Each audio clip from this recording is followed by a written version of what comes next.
All right, ladies and gentlemen, you might be done with your Black Friday shopping. You might still be out and about. Maybe you just came from a game or so, but we're going to talk all the latest happenings here in the world of sports because it is Friday night. We'll get into some baseball, we'll get into some football, a lot of talk on the Jets, I'm sure. We'll also get some stuff here on the NBA and the NHL and the Brute Force Brad Weiss. You have a whole bunch of noise in the background. Hopefully, you adjusted that because it really killed my intro there. But that's that kind of night. But I am joined by the Brute Force Brad Weiss, who, of course, is wearing a Level Up Long Island basketball jacket. We have Justin Gianelli with his Ohio State gear because we got Ohio State, Michigan tomorrow. He's also got his Mike White thing here, so I'm sure he's got a thought on that. And Rob Morosker. And guys, how you doing tonight? Happy Friday. How you doing, guys? Doing Happy good. Hope Friday. everyone had a good Thanksgiving.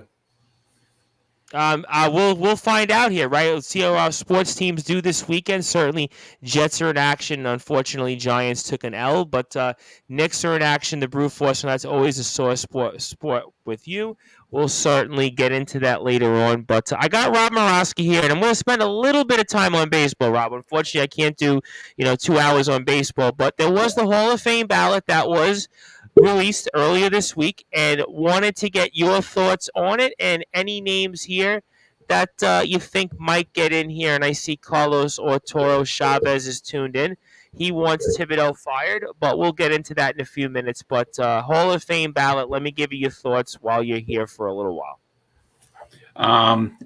It's a weak ballot this year, don't you think?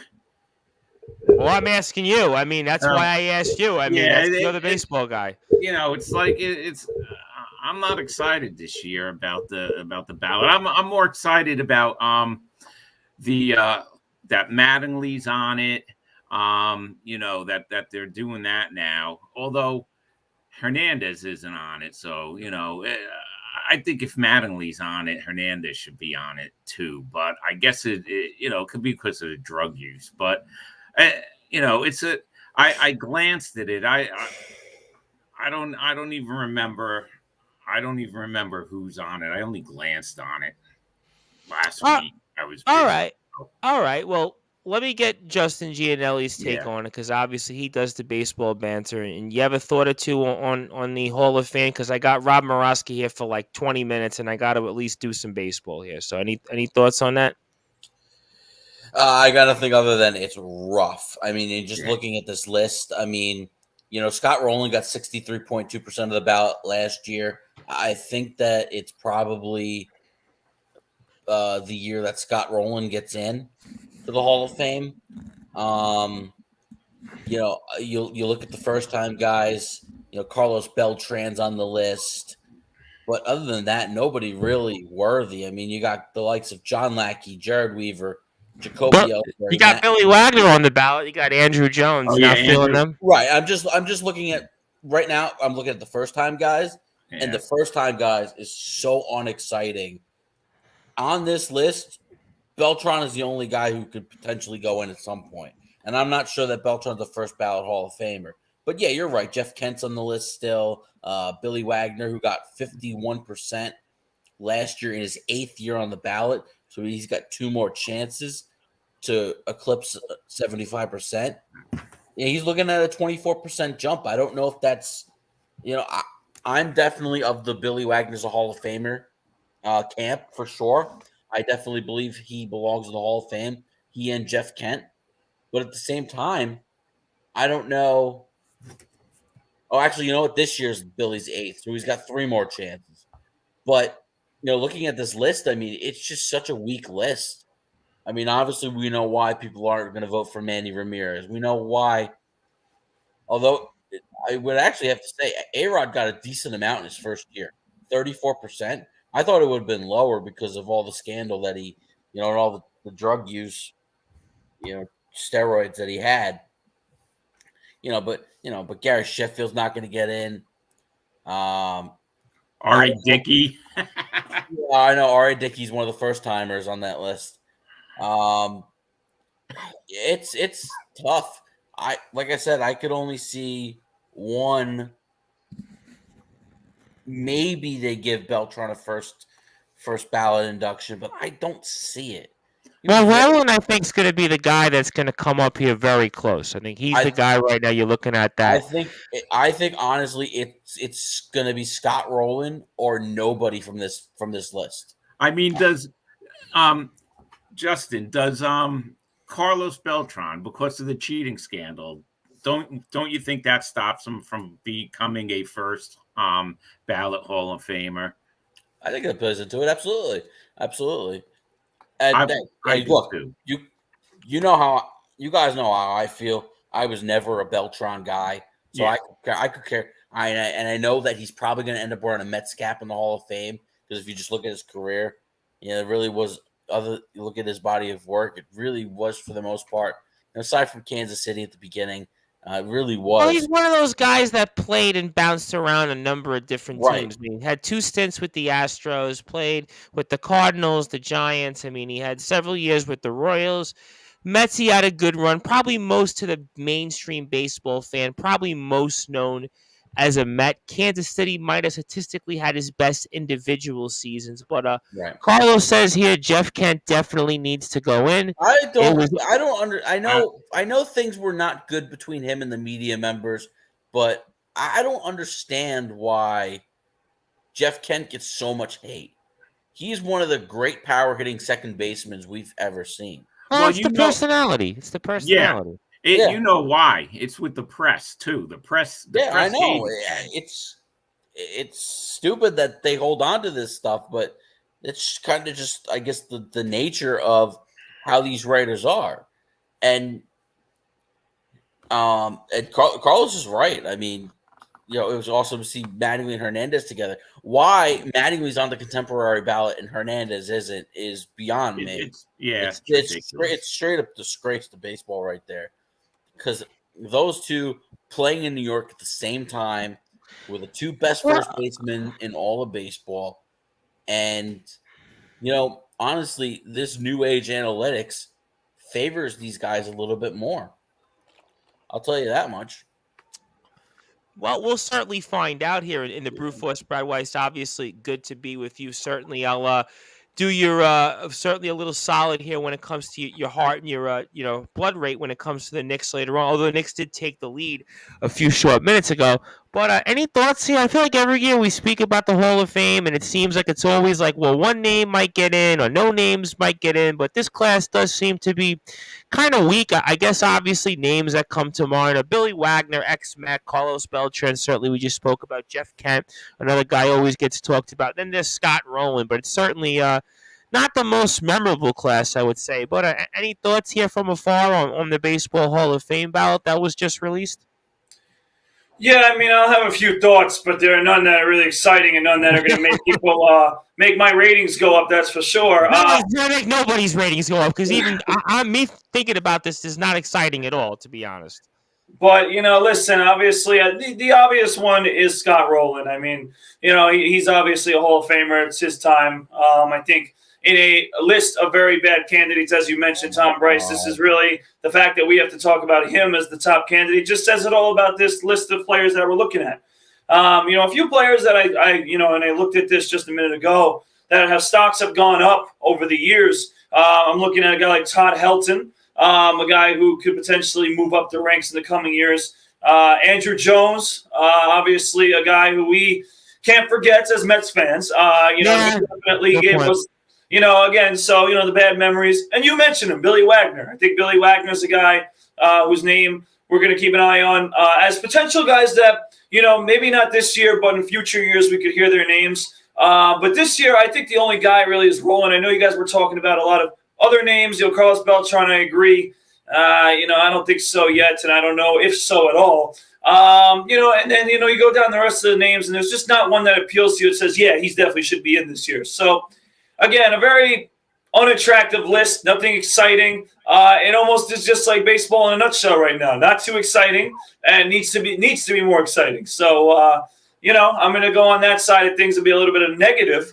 What I will say is, though, it's nice to see like some sort of, former Met closer be in the Hall of Fame, because Tom Bryce, I'll say this, I don't want to go crazy right now. I'll say this.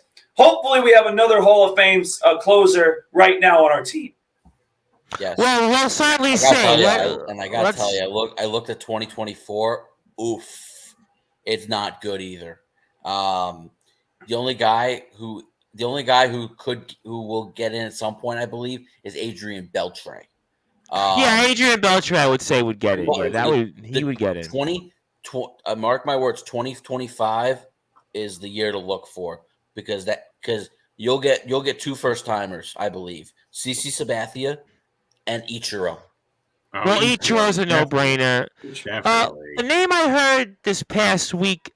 What would you guys thoughts? Joe Mauer. You know what?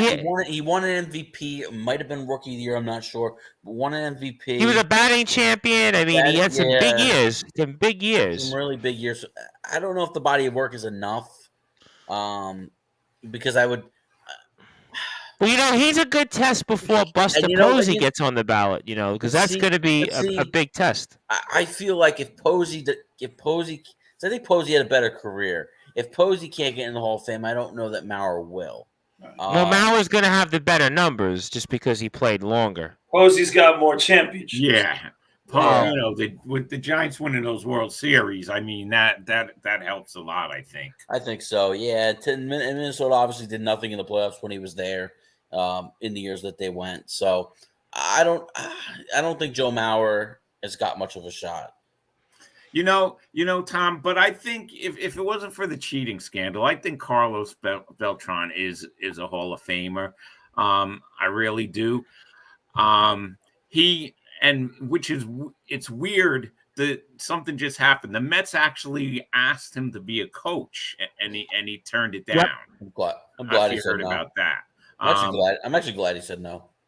Yeah, well, I think eventually, because he also said, which was shocking to me, that if he was to go in the Hall of Fame, he'd want to go in with a Mets cap on.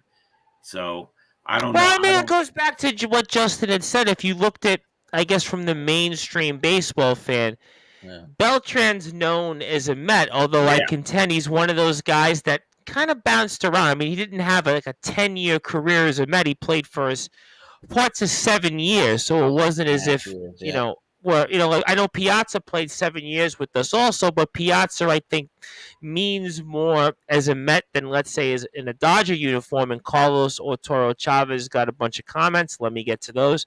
Steroid-error HDH list puts a damper on the upcoming list. Put them in and give them asterisks. He thinks Ichiro definitely gets in. The Twins, Joe Mauer. Yeah, Joe Mauer will be on the ballot next year. Yeah, next year. Right, and his career numbers, 2,123 hits. He won 3 batting titles.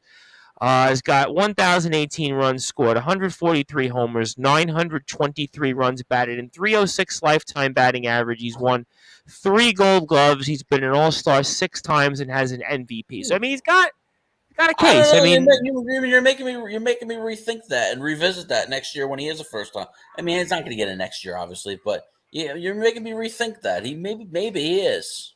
He had a good career. That's my point. Those are some really good numbers. When you hear those numbers, the brute force. I know you're more about wins, like all of us are. But does that for a catcher sound like a Hall of Famer? 2,100 plus hits, 3 batting titles, an MVP, 6 All-Star games. That sound like an MVP or a Hall of Famer type? Well, let me tell you, in today's age of catchers, it's no doubt a Hall of Famer because there's not catchers that do that at this time. And, over time, Joe Mauer was a very good catcher. And like you said, he's got a lot to back himself up. But I just think that there's a couple things that are not going his way. Obviously, the lack of winning. I think also, Tom Bryce, I hate to say it, I hope Uncle Rob is not listening, but playing in Minnesota, playing in Minnesota doesn't help your stock either with, getting into the Hall of Fame. So that, the lack of winning and just the lack of consistency overall from the team, but from him, he was a good player. I know he kind of fell down at the end of his career, but he was a good player for many years. So he's got to be considered, but I wouldn't be, clamoring for his name like, Mauer.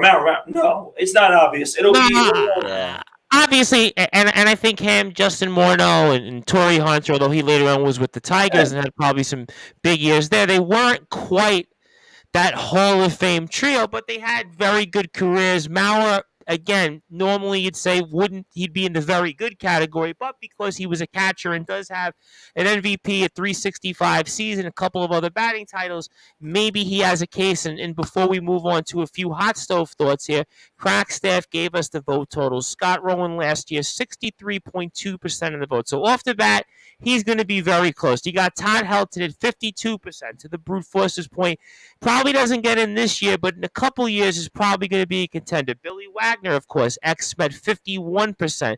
You got Andrew Jones, who, if you would have asked me when he retired, I would have said no way he's a Hall of Famer. But because, again, the gold gloves and how we look at players differently, 41.4%.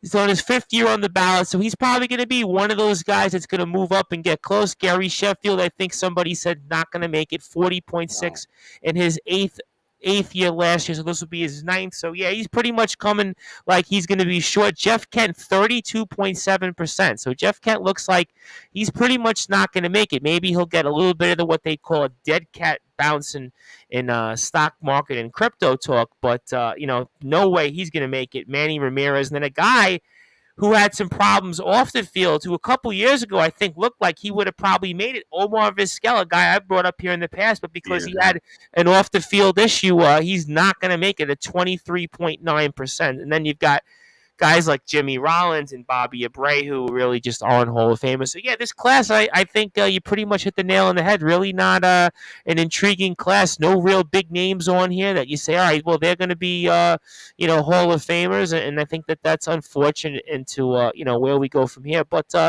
changing topics here, Rob Maraska, off-season hot stove for a few minutes. Anything that comes to mind of note? It's very slow so far. Not much going out.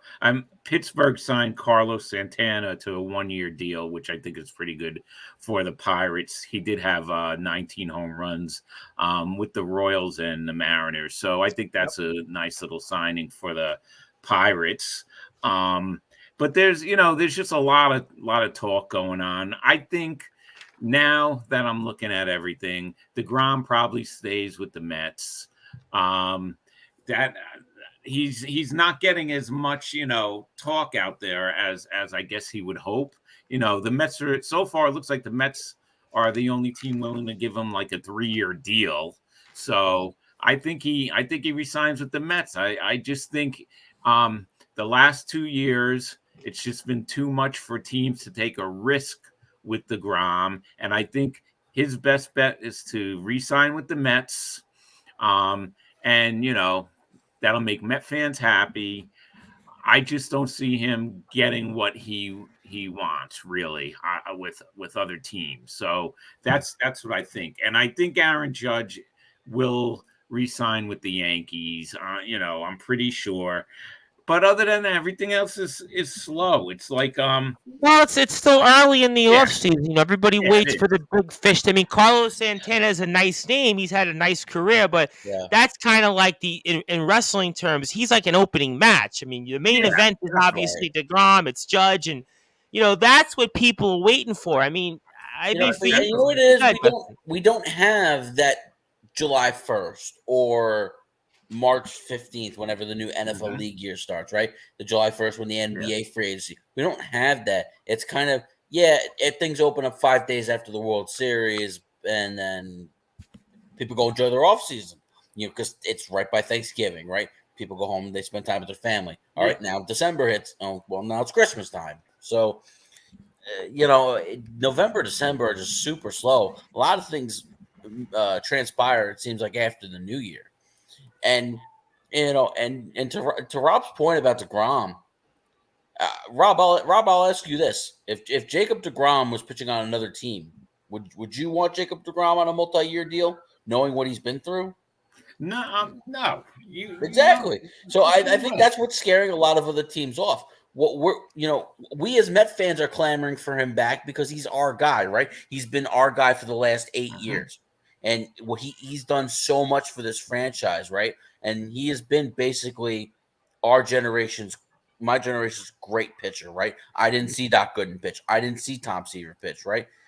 It seems like the Mets have that one generational guy. And despite the injuries lately, DeGrom has been that for this generation's Met fan. So we don't want to see what happened to Doc. Now Doc had his own issues, right? And then ended up ending things in New York. But then you trade Tom Seaver away, right? They didn't play their whole career with the Mets. We don't want that to be the same thing with DeGrom. We want DeGrom to pitch his whole career with the Mets. And so it's more sentiment more than anything, as much as it is, we want a great pitcher on our team. You're 100% right. It is a sentiment. Who's really, if you think about it, are the Dodgers going to want to take a chance on DeGrom for multi-years after the last two? I don't think so. No, I think they'd rather want Verlander. Yeah, and how could you blame them? Cy Young Award winner. And the Rangers seem to be hot and heavy on Carlos Rodon. Yeah, they are. And I think, and I think the Mets will go after him too. But you're right. The Rangers, we heard a lot of talk about the Rangers with DeGrom, but I just think it was just talk.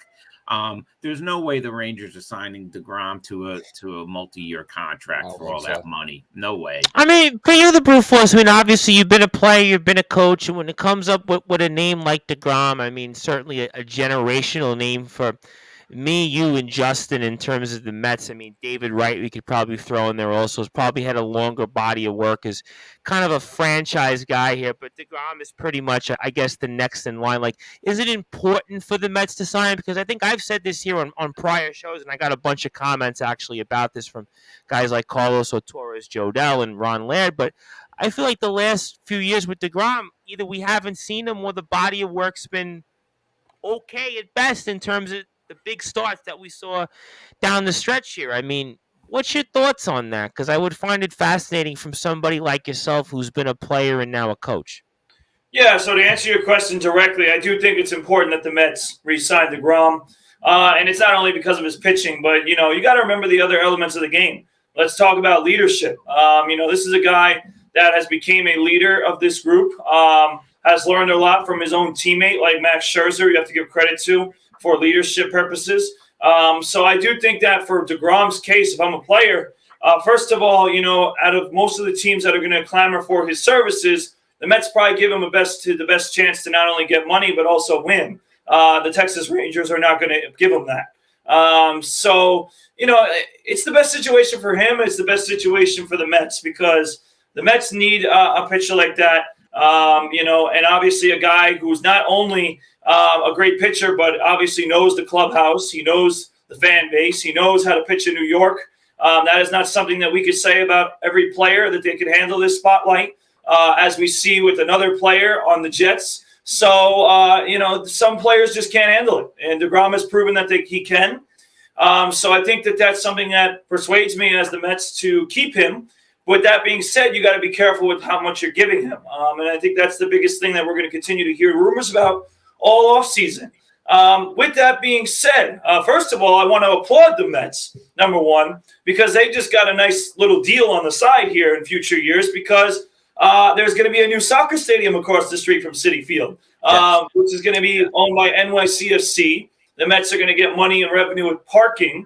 So they are going to be getting more money to bring in for, more players. So that's good. There's a lot of interest in soccer right now because I was watching the U.S.-England game, and I think soccer's got a lot of excitement now. Oh, and listen, I know, people who are Mets fans, other fans that are big soccer fans, and they're really excited about this. So that's one thing that the Mets have going their way. Another thing you got to be looking at too, and I'm going to bring up his name, by the way. Excuse me to our worldwide listeners because I know I'm going to get it wrong. So please understand that I'm going to get this name wrong. All right. Kodai Senga. All right. The Japanese pitcher. All right. This is a guy who, you remember Masahiro Tanaka coming from Japan and being a big name like that. And he was a solid, serviceable pitcher for the Yankees for many years. Maybe he wasn't a superstar pitcher, but he was a guy that the Yankees could go to every 5 days. He had some big years. No, he did. He had some big years. In that regard, I think the Mets should take a look at that as well. I know they are. But I think that's an option. Verlander's name has came up, but I just don't think that's a guy that's going to come to the Mets. So I really think DeGrom. It seems like it's more of a plan B if DeGrom left. Mm-hmm. Right. So I don't. Again, see the DeGrom thing will probably not impact their pursuit of Kodai Senga. Right. Which is why I bring the thing. It doesn't seem that he's gonna really like project out to be more than a 2, Senga. Like Right, they really look at him as mid-rotation. Which is perfectly fine for the Mets because that's kind of exactly what they need. Right. When you do get DeGrom, hopefully, then you have Scherzer. And then, from there, right now you got question mark. We'll see. We got Carrasco, but what is he really, a 4 or 5? Could he be a 3 the way he pitched last year? Maybe, but you don't want him to be. Bassett a free agent. Walker's a free agent. Right. There's a lot of holes right now. A lot of question marks. So that's a guy, if you pencil in there, you feel pretty good about your rotation and your depth. As Carlos was saying, they need to do more than just depth. This would be a depth +1, in my opinion, because you have a starting pitcher who you could put out there every 5 days and be confident in. So that's a name to look out for. So, between DeGrom, obviously we'll continue to hear about Nimmo as well. It's a name that it feels like almost every team has had a meeting with Nimmo at this point. The last one, I believe, was the Tampa Bay Rays. So he's got a big-time market. A lot of teams are going after him. So we'll see what goes on with that. But I think his market's going to be tougher just because there's going to be more, pursuiters, obviously, than the one for DeGrom, which is going to have, not a lot of pursuiters. There's only going to be a few. No question about it, and certainly let me get to a bunch of comments. And Ron Laird says, as a Met fan, you're right. I want DeGrom.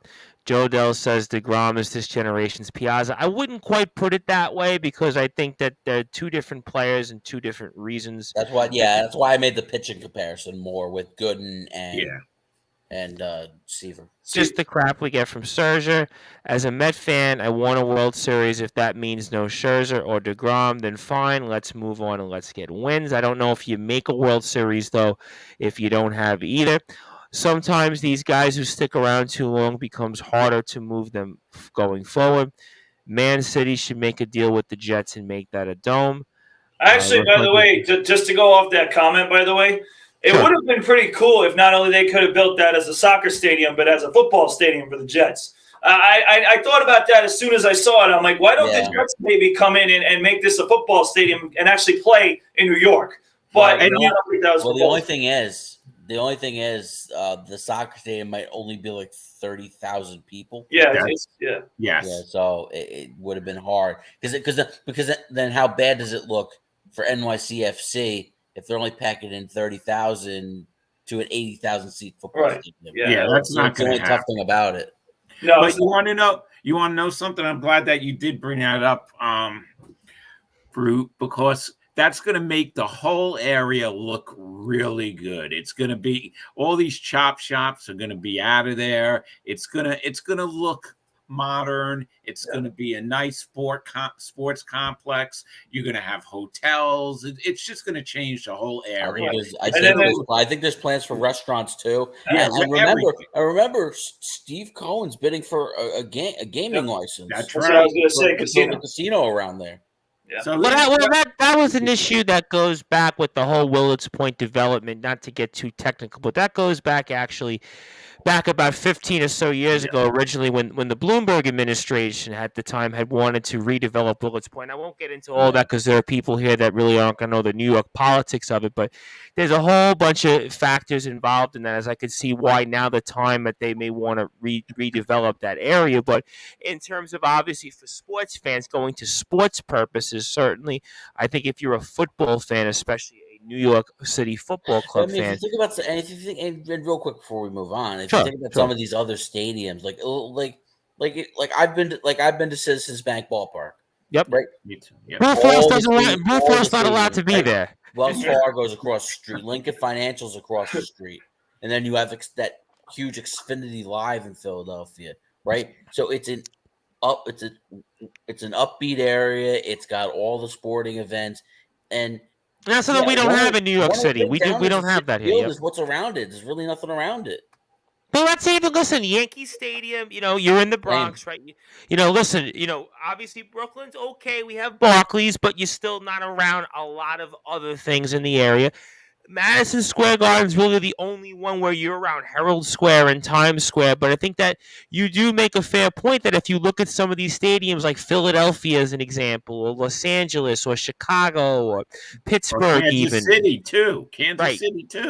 Right, but Mhm. the big cities, Kansas City's not as big a city as those. Those big cities that they have a lot around it or different ballparks or different places where it's City Field, you have nowhere around. You're kind of like in the middle of central Queens and kind of, that's where it is. And Carlos Sotoro Chavez is going on about MetLife and it's a cash grab. But yeah, football, you're not going to have 40,000 to see football stay. You're just not going to Right.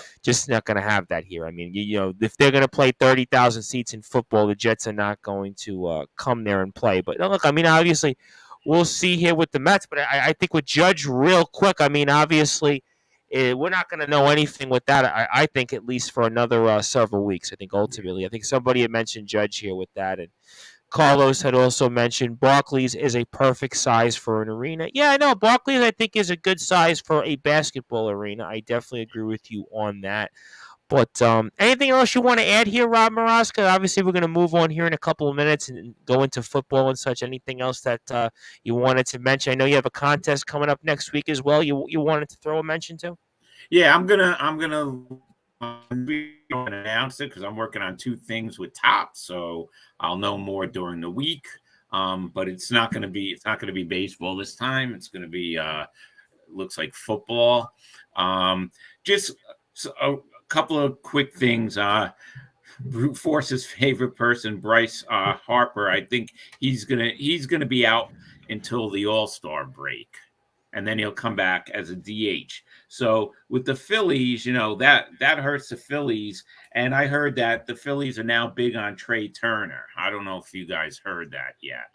Well, they were teammates before, so that makes sense, right? So it looks like the Phillies may be going in big for Turner. So we'll have to see what happens. And I would just want to say one other thing, and not baseball. That damn Jets game on Sunday, man.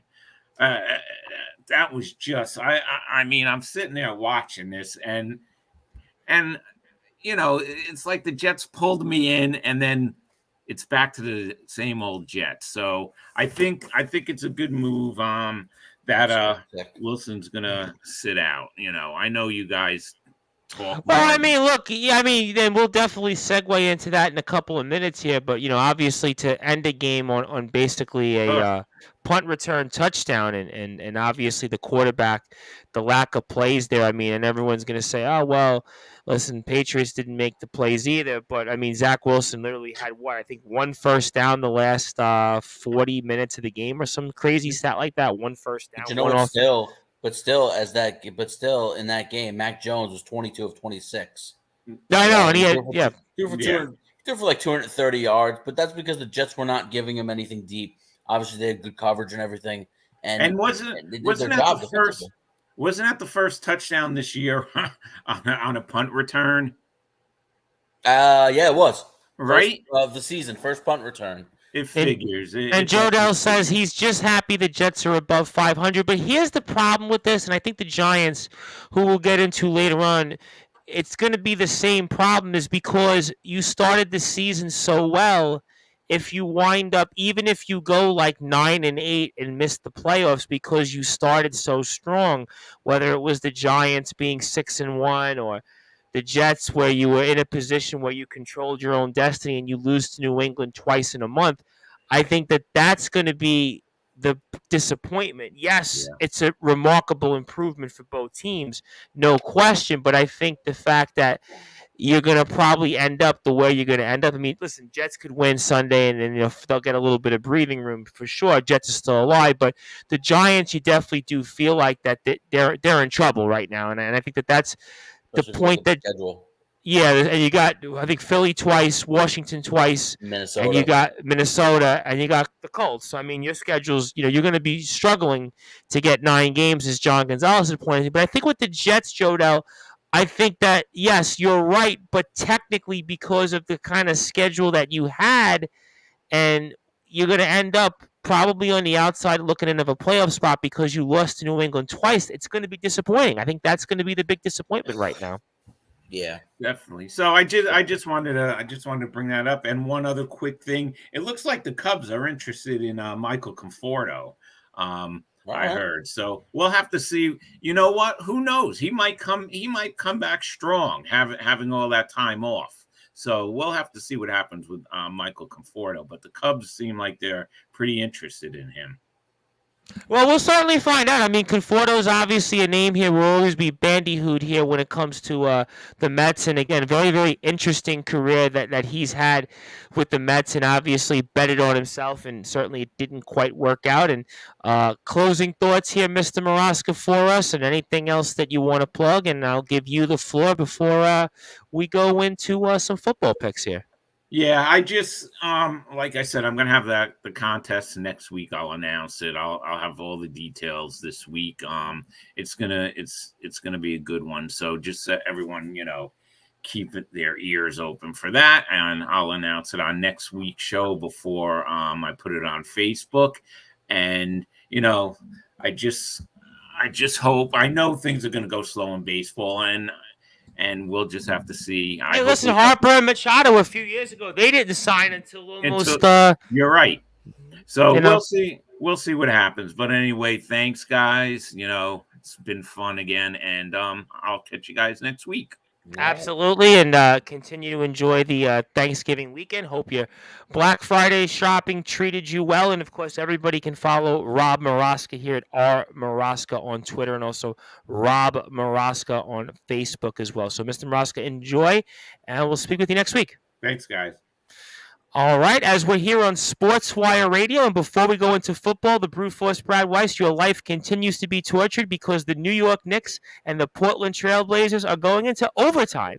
It is now 116, so only for you, the Brute Force Brad Weiss. So certainly, I am sure it'll be a very, very exciting Dolan time here in a little while, but we are here with Justin Gianelli, who has the Mike White stand name, but he is Justin Gianelli. He is the host of the Baseball Banter Show. He is also an Ohio State Buckeyes fan because the game of the year in college football is tomorrow. It's a 3-hour pregame on Fox between Michigan and Ohio State. And just like U.S. and England was big, Michigan and Ohio State may be just as big, if not bigger. And of course, the Brute Force Brad Weiss, the legendary SJLI, New York Golden Eagle men's basketball star, also Plainview JFK Boys JV head coach, also a member of the Level Up Basketball Organization, the LI Brew Crew, if that's still a thing, and the Long Island Nets. And my name is the Reverend Tom Bryce. I am the owner of Sportswire Radio. And also, if you like what you hear from us, please continue to follow us on Facebook at Sportswire Radio. And also, 24 hours a day, 7 days a week, 365 days a year, you can listen to all of our great content on sportnarium.com/player. And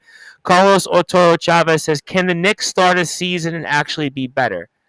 I mean, we'll get into the Knicks. I mean, I'll save it for maybe after the game because obviously the game's still in progress. So maybe we'll go into that certainly after the game because then I'll let the Brute Force kind of talk. But yeah, they're kind of where the Brute Force said they would be, kind of in between 7 and 10, and the Nets are kind of right there as well. And Tibbs needs to go coach at college. I don't see Thibodeau as a college coach with this long resume as he's got in the NBA. Yeah, I don't see it.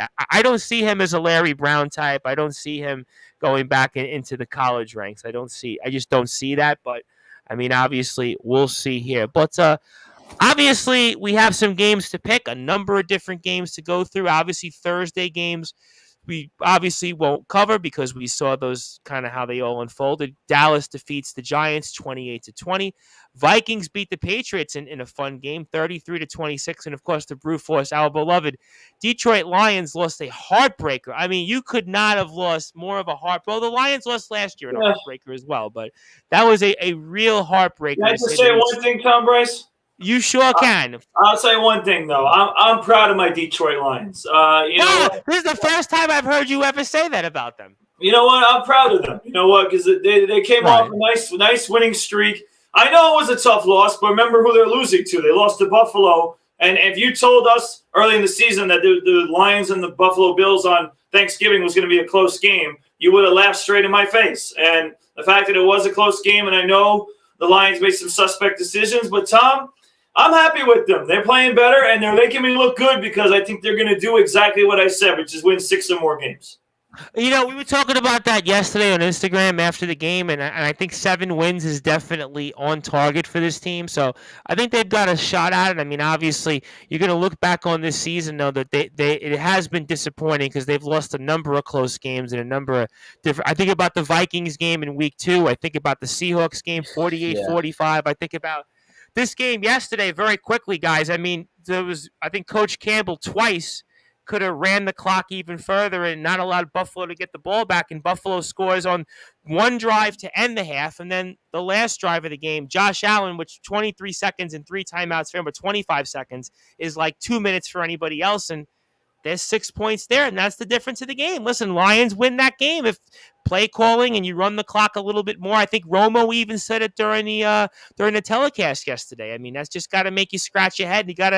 That's where you're going to look at your season from a Lions perspective, because it was kind of set up where you could be 6-5 right now, at least. Oh yeah, Campbell definitely had a rough day yesterday with the clock management. He definitely messed some things up there. Well, I mean, certainly that'll be something for him to say. And also, these guys can't play this style because no one play. I think he's talking about the Knicks, but we'll go to the Knicks after the game because the Knicks are still in progress. So let's go to some of our games here, and I'll go with the Brute Force first. And we'll go here with, I guess, maybe one of the more less appealing games to start. That is the Baltimore Ravens and the Jacksonville Jaguars. And I had it here yesterday, so maybe the line has changed since. But I had Baltimore a 4-point favorite, 43.5 is the over/under. Jaguars, I guess, have played somewhat okay. I guess they're 3-7, but they've played, I guess, a little better than that. Still growing pains, and the Ravens, I guess, are kind of where they should be. I mean, but it hasn't been an overwhelmingly impressive Ravens season, but the Brute Force do the Jaguars kind of come through here with an upset. I guess based on your standings, you would kind of have to start thinking about going for different upset specials more so. Whereas John Gonzalez, who reminded me last week, he was 10-3 and was feeling very good about his chances to win our Pick'em League here. But for you, the Brute Force, I mean, Jacksonville and Baltimore, and what do you think happens here? Yeah, so first of all, before I pick the game, let me just get to the disappointing news that John Gonzalez is still in first place, and unfortunately his lead is widening. So we have to find a way to close in on this lead. I mean, the good news is, Tom Bryce, even though I don't want to talk to us early because he did tell me he might make an appearance tonight, is that He said the same thing to me, yep. John Gonzalez did send me his picks before the show. So Fantastic. I do know his picks. And I do know that I am actually disagreeing with him on a bunch of them. So okay. Hopefully it will help me get back in the standings, even though we got a long way to go. He's got 99 wins. That's pretty impressive. So to get to the game, I'm going to take the Ravens. I'm not going to believe in the Jaguars.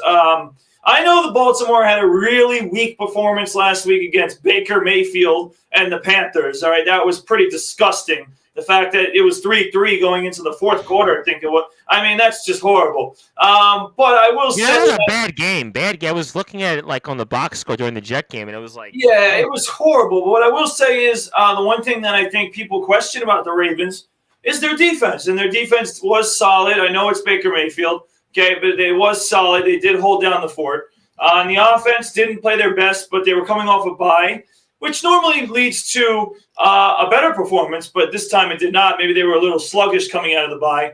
So I'm going to say that they get themselves together a little bit this week in Jacksonville, being a nice, probably sunny weather. And I think Baltimore will like that. Lamar Jackson will run all over the place. They will get Gus Edwards back, which will help the running game as well. And the defense, like I said, their weakness really is against the pass. They do a good job against the run. And I just don't think that Jacksonville is going to do enough throwing the ball really to stay in this game. Even though I like how Trevor Lawrence has improved, but the team itself has just not improved itself, even though they have a better coaching staff. So I'm going to take Baltimore. They need this game. They got to stay in this division race here. That's pretty close. So I'm going to take Baltimore in a game that they need to have. That's a great point, and we'll get to Ron Ladd and Carlos Toro Chavez in a second. But for you, Justin, I mean, Baltimore, I mean, they're 7-3. They really haven't been overtly impressive this season, but they are at the top of the North, where they've usually been most of the past decade or so. And Jacksonville, I guess to your point early in the year when we were talking about the different expectations, have kind of taken the baby step that you like here under Coach Peterson, but they still haven't quite done enough because they are 3-7 in a weak division. But does Jacksonville pull off an upset here, or does Baltimore kind of find their way to win these usual close type of unimpressive games? Yeah, I think it's exactly that. It's unimpressive football by the Ravens, and the Jaguar. I said the Jaguars were going to take a big leap this year. Unfortunately, I haven't seen that. I've seen a small step. I definitely see some improvement, and you might see some improvement in this game. But I don't like their defense. It's not a good enough matchup going up against that offense, Lamar Jackson, and like Brad points out, the return of Gus Edwards. Little more stability. You got Edwards and to go along with Kenyon Drake and obviously Lamar in the run game. I just don't know if they're going to have enough answers. Baltimore's defense, a bit of a concern, but right now, even though Lawrence is playing better, still doesn't really scare you. There's really not any weapons outside. Zay Jones has been okay, but Jacksonville just doesn't have enough firepower in this game, and unless they get a monster performance from Travis Etienne, which I could see a good performance. I don't see a monster performance. It's going to be Baltimore winning this game. Ron Laird says Ravens to cover easy. Carlos, it's not a big number. Baltimore was given more chances than Buffalo was given more chances than usual. Bad calls from Campbell. Yeah, maybe so.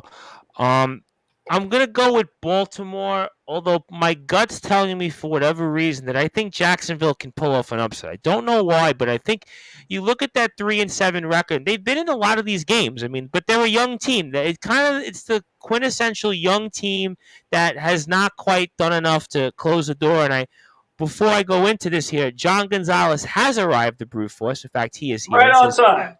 Bad news for you, Brute. I have arrived to widen my lead. And Carlos says this is the game for the Ravens. So, yeah, I want to say that, but I'm going to still go at the end of the day, Baltimore wins. Although my gut is telling me that Jacksonville can pull off an upset because I think Jacksonville has only been outscored, I think, by a touchdown total. I think that in terms of each game. So I think if they're 10 games, I think their point differential is only 68. So they've been in their games. So it's an improving team, but I just think Lamar Jackson with his legs, I think Justin had made the point that Baltimore runs the ball, and I think that that's going to be the difference here. And John Gonzalez says here, school is in session. Pay attention, guys. Young team really like Trevor Lawrence. Yeah, I think so too. I don't think this is the year, but certainly next year. And Carlos likes Baltimore 27-24. John Gonzalez likes Baltimore as well. So I think we're all... I kid you not. The Jaguars are plus 11 on the season.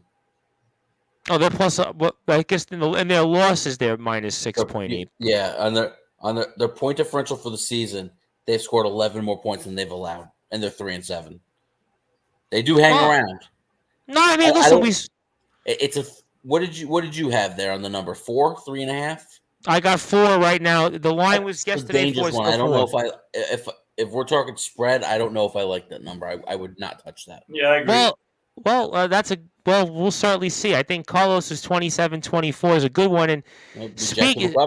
And speaking of AFC South, we're actually going to go to the counterparts to that. That is, of course, the Cincinnati Bengals and the Tennessee Titans. And yesterday it was 2.5 Cincinnati. Now it's 3 Cincinnati. It was 42.5 yesterday. Now it's 43.5. And the Brute Force is another interesting matchup here. Tennessee's actually the home team, but yet Cincinnati is the favorite here. And I usually kind of figure this one out here, especially because Tennessee's the one with the better record. But I guess Vegas respects the fact that Cincinnati, since their 0-2 start, has played much better, and they've played much better the last few weeks. And, of course, it's a rematch of last year's divisional round. And, I mean, what do you think here? I mean, Titans, do they get payback? Do they can cement themselves in the AFC South, or does Cincinnati punch right back with Baltimore and get a win? What do you think?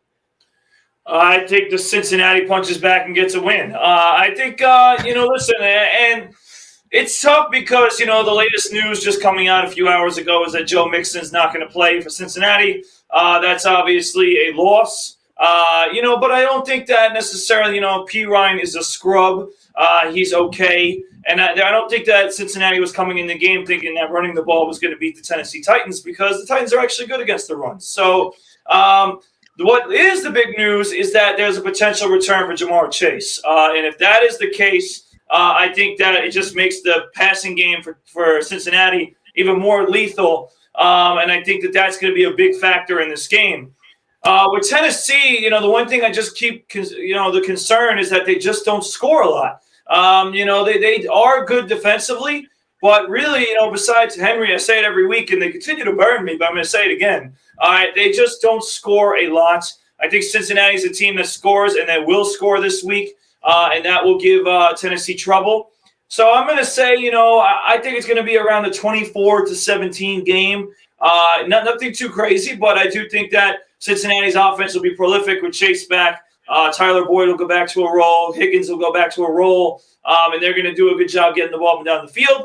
So I'll take Cincinnati for that. I know their defense is not impressive, but, I mean, the Titans' offense is not impressive either. I know Tannehill played better last week, but better, I mean, I guess we'll take it. But it's just not impressive enough to make me pick them in this game. But I'll say this before I get to that, and I'll get to Justin in a second. Maybe he hasn't been the most statistically impressive quarterback, but when he's in there, he's won in his career. It's almost not quite the Jimmy G comparison, but in a way, it's kind of similar. Maybe not in the postseason, but in terms of like the regular season. Yeah.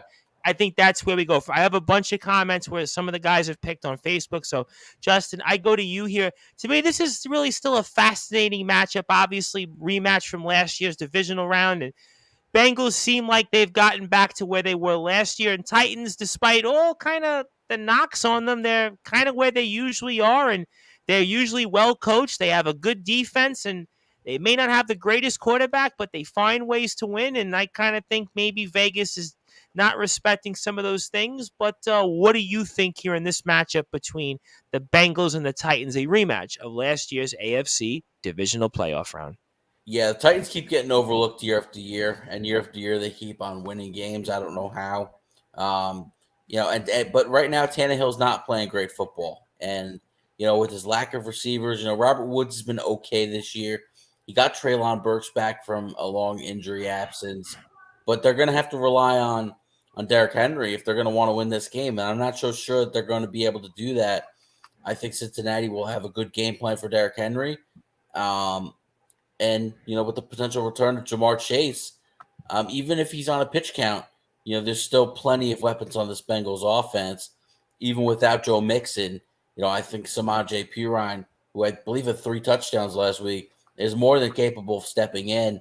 I think it's going to be a very close game, but I think in the end the Bengals are going to pull this out.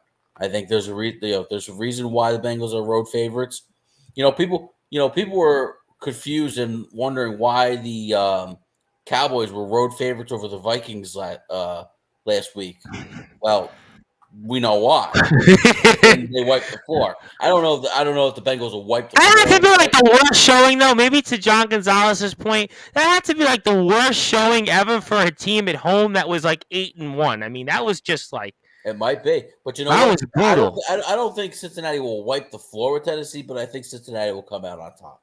All right, God, I hope not. Let's hope for a good game. You always want to hope for good games. You don't want to see anybody get blown out in their own building. But let's get to some of the guys here.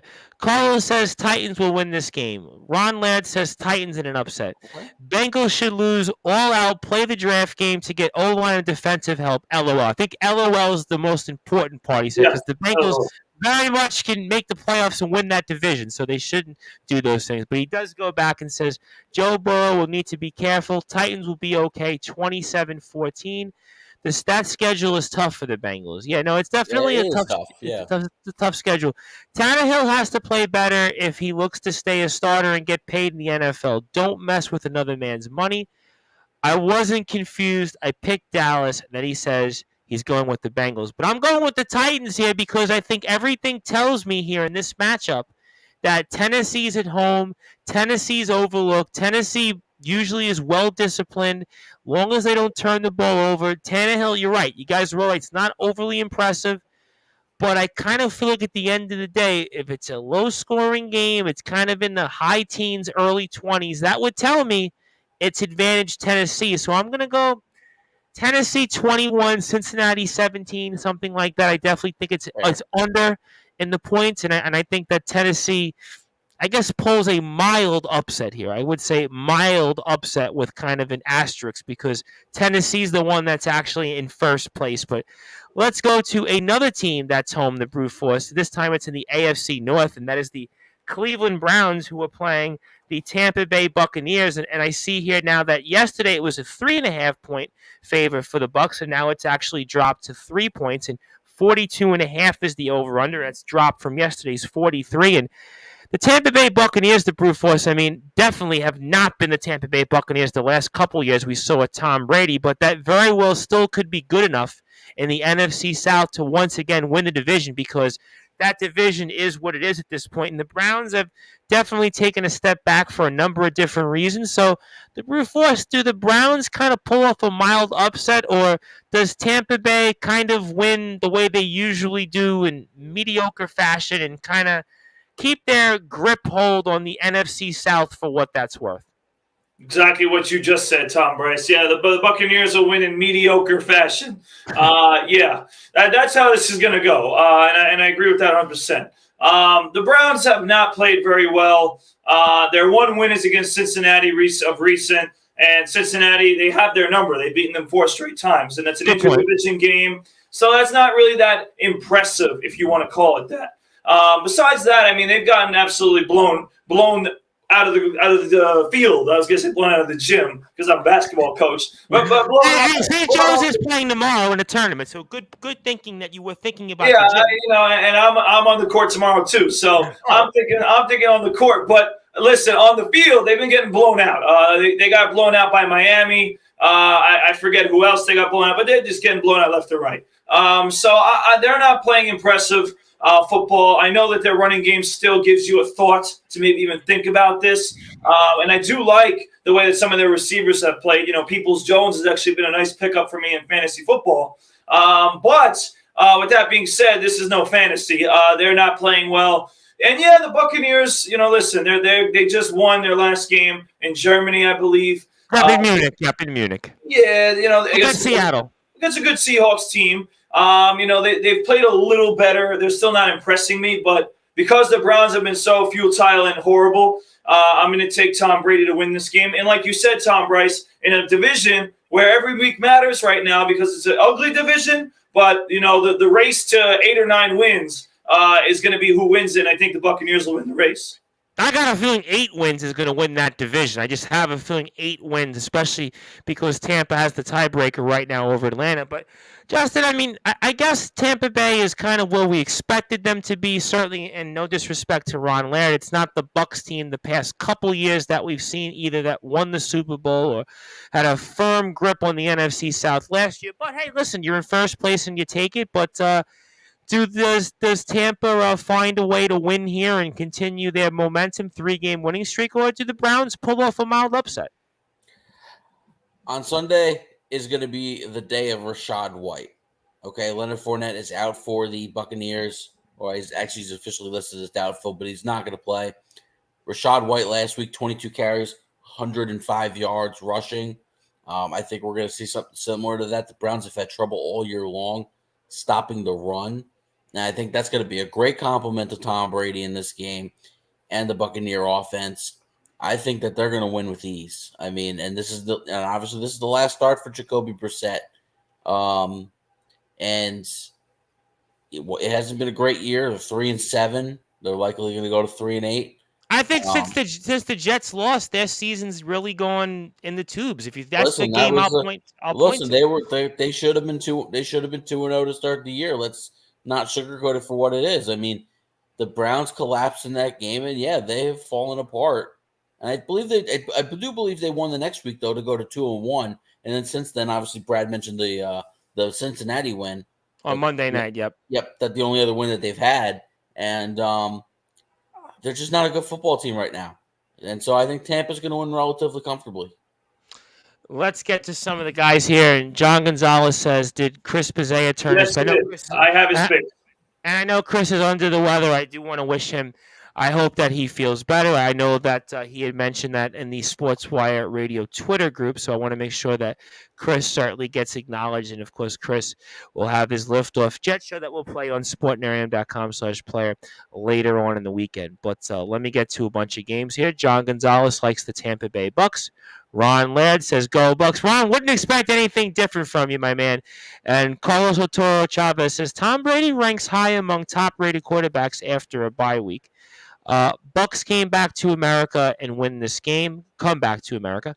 Tampa will run that ball and run on that running game. Tampa to win this game. Maybe Gage comes back. I got to go with Tampa just because nothing really tells me that Cleveland's going to win this game based on all these things. And I think that Tampa, it's hard for me to bet against Tampa. Now they've got a couple of wins in a row under their belt.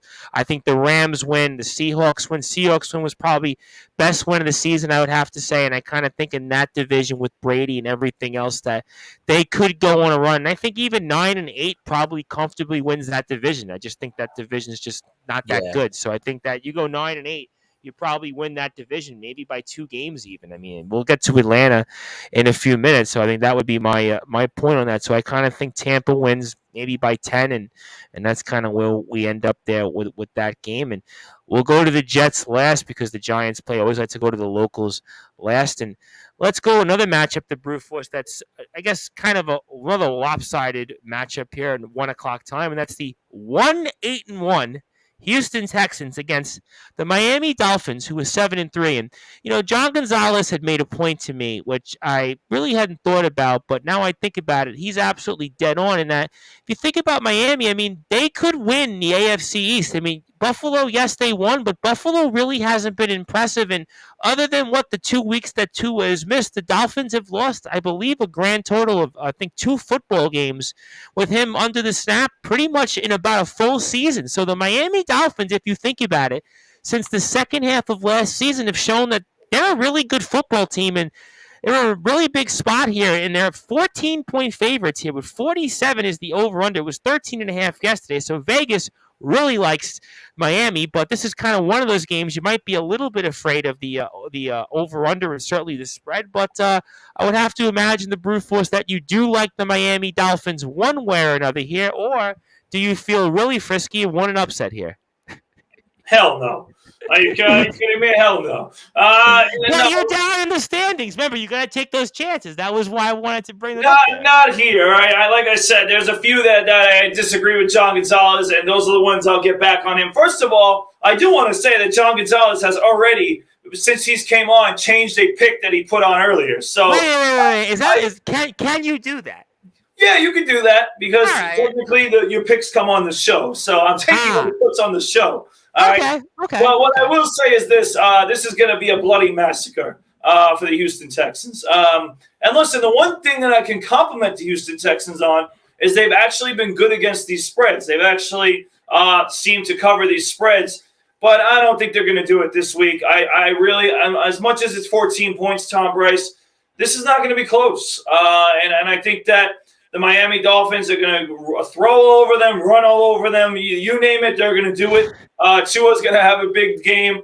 And I think that, and again, I'm wishful thinking as well because I picked up the Miami defense in fantasy, but I don't even know the Texans are going to put up 10 points. I think they're going to really struggle to score in this game. And I think that the Miami Dolphins are going to go up and down the field scoring. Tyreek Hill's probably going to catch a few touchdowns, even though, like I said, I'll go further and say I'm playing James DeSimone in fantasy, and he has Tyreek Hill. So he has Tyreek Hill, so I'm not rooting for him, but I do think he will catch a touchdown. I can see Waddle doing his Waddle in the end zone already. So all these guys are going to go ballistic for the Dolphins. Tua's going to have a big day, and they're going to win. I could see this game being really, really ugly, like 35-9 or something like that. Something really brutal. That's why I'm taking the spread too. So it'll be brute-like almost. Yeah, brutal. Well, you're the Brute Force, so I wanted to put the Brute mention in there. I wanted to put the Brute mention in. And before I get to Justin and the guys, stat that I thought was so fascinating was that Tua, who has thrown 3 touchdowns in 3 consecutive games, is the first Dolphins quarterback to do that in 3 games or more since Dan Marino. I mean, I didn't realize it's been that long. I mean, we think about the Dolphins and their run, and it's really been 20 plus years since a Dolphins quarterback has done that. That was so fascinating to me. And Justin, obviously, Texans are starting another quarterback yet again here in Kyle Allen, and Miami seems like they're back on track with Tua back in there, and it's been, as I pointed out, really since the second half of last year, you could make the case that Miami's been in the regular season maybe the best team in the AFC, and they do seem like they have a lot of momentum right now. And you wouldn't know it based on their point differential, but they are 7-3 and have a chance to go into first place and get a tie of it. But do the Texans find a way here, or does Miami continues the momentum? Well, I want to tell you one thing. You want to see what the development of a quarterback looks like? Just look at Tua Tagovailoa. I mean, what he has done, his improvement from year 1 to year 2 and year 2 to year 3, it's a stark difference. And the way he's playing this year, he's playing some outstanding football. And you know what? I'll go as far as to say he's in the MVP conversation. He certainly is. Up there with with Josh Allen, who's struggled of late. Patrick Mahomes, who's always great. But you know what? You could throw Tua in that conversation. And the way the Miami Dolphins are playing right now, they're like a freight train that's hard to be stopped. They've lost one game with Tua under center, and he didn't finish that game. So, I believe that was the Cincinnati game. Yep. So that's the only game he started that they lost. Every game he's started and finished, they've won, and they look comfortable doing it. Now they're going to have a little bit of issues in the backfield where Mostert looks like he's doubtful, but the acquisition at the trade deadline of Jeff Wilson Jr. Has played big dividends for them as well. Obviously, with Gesicki, with Tyreek Hill and Jalen Waddle, there's plenty of weapons to just make life look so easy against Houston. Kyle Allen stands no chance against this Miami defense. He just doesn't. It's gonna be a bad one. It's gonna be a rout. Miami's gonna win easy. It's going to be almost like a hurricane, where the Miami Hurricanes, well, when they used to be the Miami Hurricanes. But Carlos Ortoro Chavez says Texans will lose to the Dolphins, and he gives the Dolphins emoji. Waddle Tyreek Hill duo is one of the best in the NFL. I think I definitely might be the best. Honestly, you could debate duos, but that might be the best.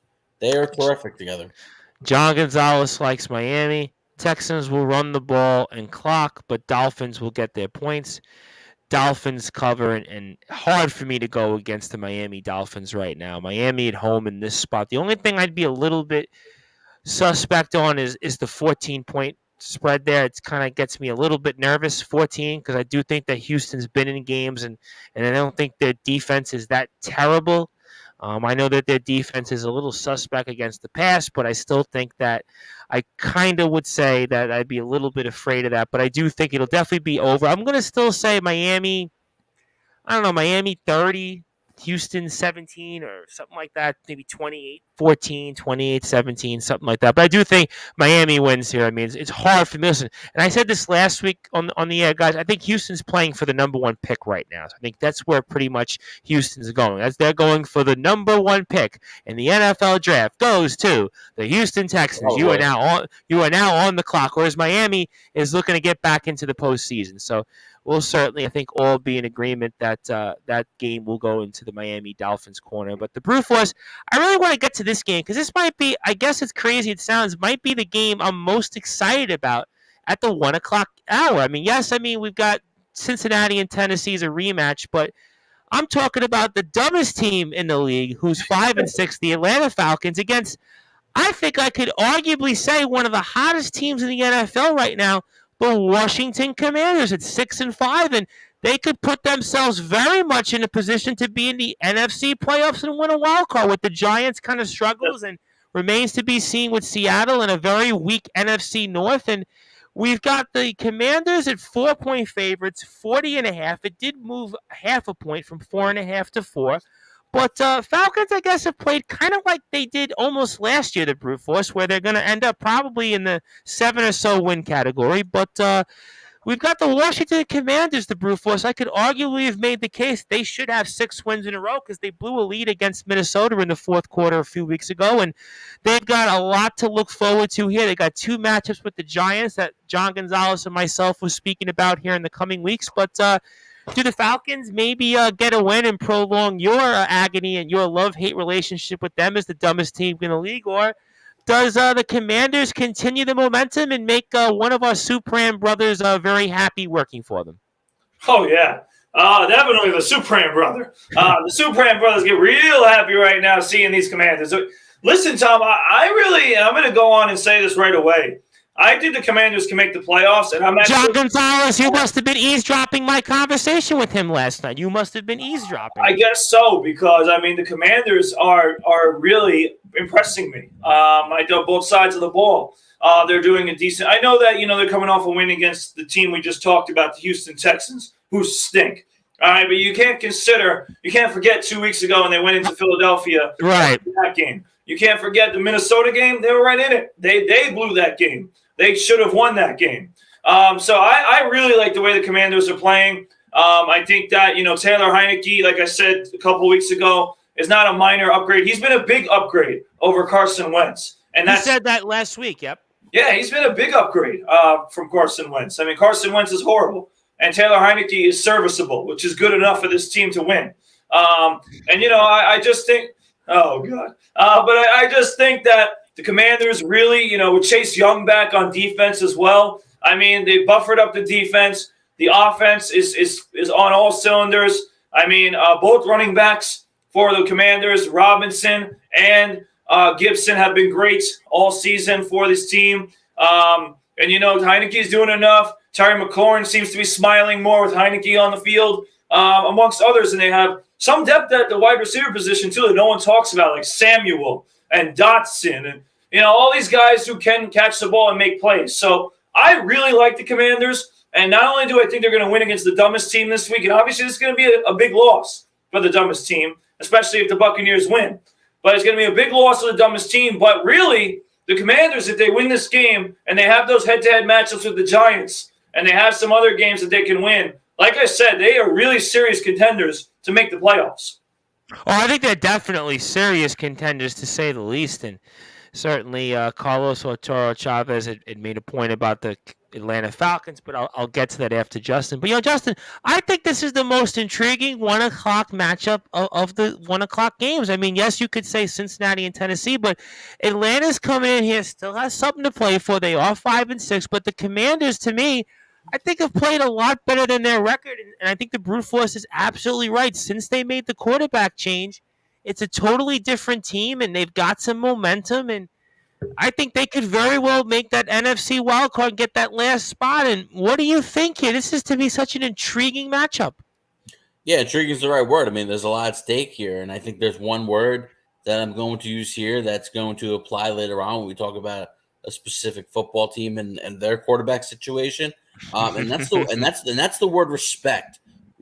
These guys respect Taylor Heineke, and they respect his game. And you know what? Look, he's not the flashiest quarterback. He's not going to go out there, throw 350 yards and 4 touchdowns. But what he does is he just stabilizes the game, and he's able to make the right reads. He's able to get the ball to Terry McLaurin and Curtis Samuel. He's able to check it down to his running backs, whether it's Antonio Gibson, who's more involved in the passing game again with the return of Brian Robinson, who could be more the bell cow in between the tackles running back. And they're a balanced machine on offense to go along with a defense that continues to get healthy and healthier and healthier. Like Brad mentioned, Chase Young is finally looks like he's going to make his return, and that is Washington's a very good defense and have been for the last couple of years, and they're in a spot where they're facing an Atlanta offense that's going to be without Kyle Pitts for the remainder of the year, it looks like. Marcus Mariota hasn't really done much to really scare you. He's had a couple of games where he's run the ball well, so kind of been that dual threat that we, thought he would be out of Oregon. But Atlanta just doesn't scare me offensively. And Washington right now, they got the mojo right now. And, and Ron Rivera's got the guys playing hard. again, like I said, they respect Taylor Heineke. I don't think they've ever bought into Carson Wentz. And right now, I don't know how you could go back to Wentz. You got to stick with Heineke. No, you can't. All else fails. You got to ride the hot hand because he's put you into a shot at making the postseason. I think Ron Rivera is a good coach. You know what? Look at since Carolina, since he's left there. Look at what he did in that franchise. And Washington's been respectable here under his helm. I mean, they won a division for what it's worth, and they're here very much in the thick of things here in the NFC. And that's a tough division this year. And right now, Washington's a team I don't want to play. Right, they're just now a team I don't want to play. You know what? And I think John Gonzalez agreed with you, and he sold me on them last night. And Carlos Arturo Chavez says Commanders have to beat Atlanta to get going. Yeah, they're going right now, but the Commanders will be in the play, which John reminded me of yesterday. Right now, tell me why they won't. I don't know. I mean, Atlanta. He thinks Atlanta will make this a dogfight. Brood is always eavesdropping. Yeah, I wouldn't be surprised on that. He's a coach after all, right? Commanders win 27-20. I think Mariota will show up and show people that he's legit, and that defense will get at it at Washington. 21-13. Dirty Birds make it their game. So he likes Atlanta. I mean, listen, everything's on the line for Atlanta. They gotta keep. I mean, you know what? In one way, and I'm gonna pick in a second, but Atlanta is kind of where they were last year, the Brute Force, where they kind of hung around. They hung around, and maybe we didn't give them respect, and they did find a way to keep themselves very much alive for a wild card. Obviously, they folded late, but they are 5-6 and very much alive, and even alive for a wild card. But it's hard for me to bet against Washington right now with the winning streak they're on and the way they've played the last 5 or 6 games. If you would have asked me this after the Bears game when they won that game, I probably would have chuckled.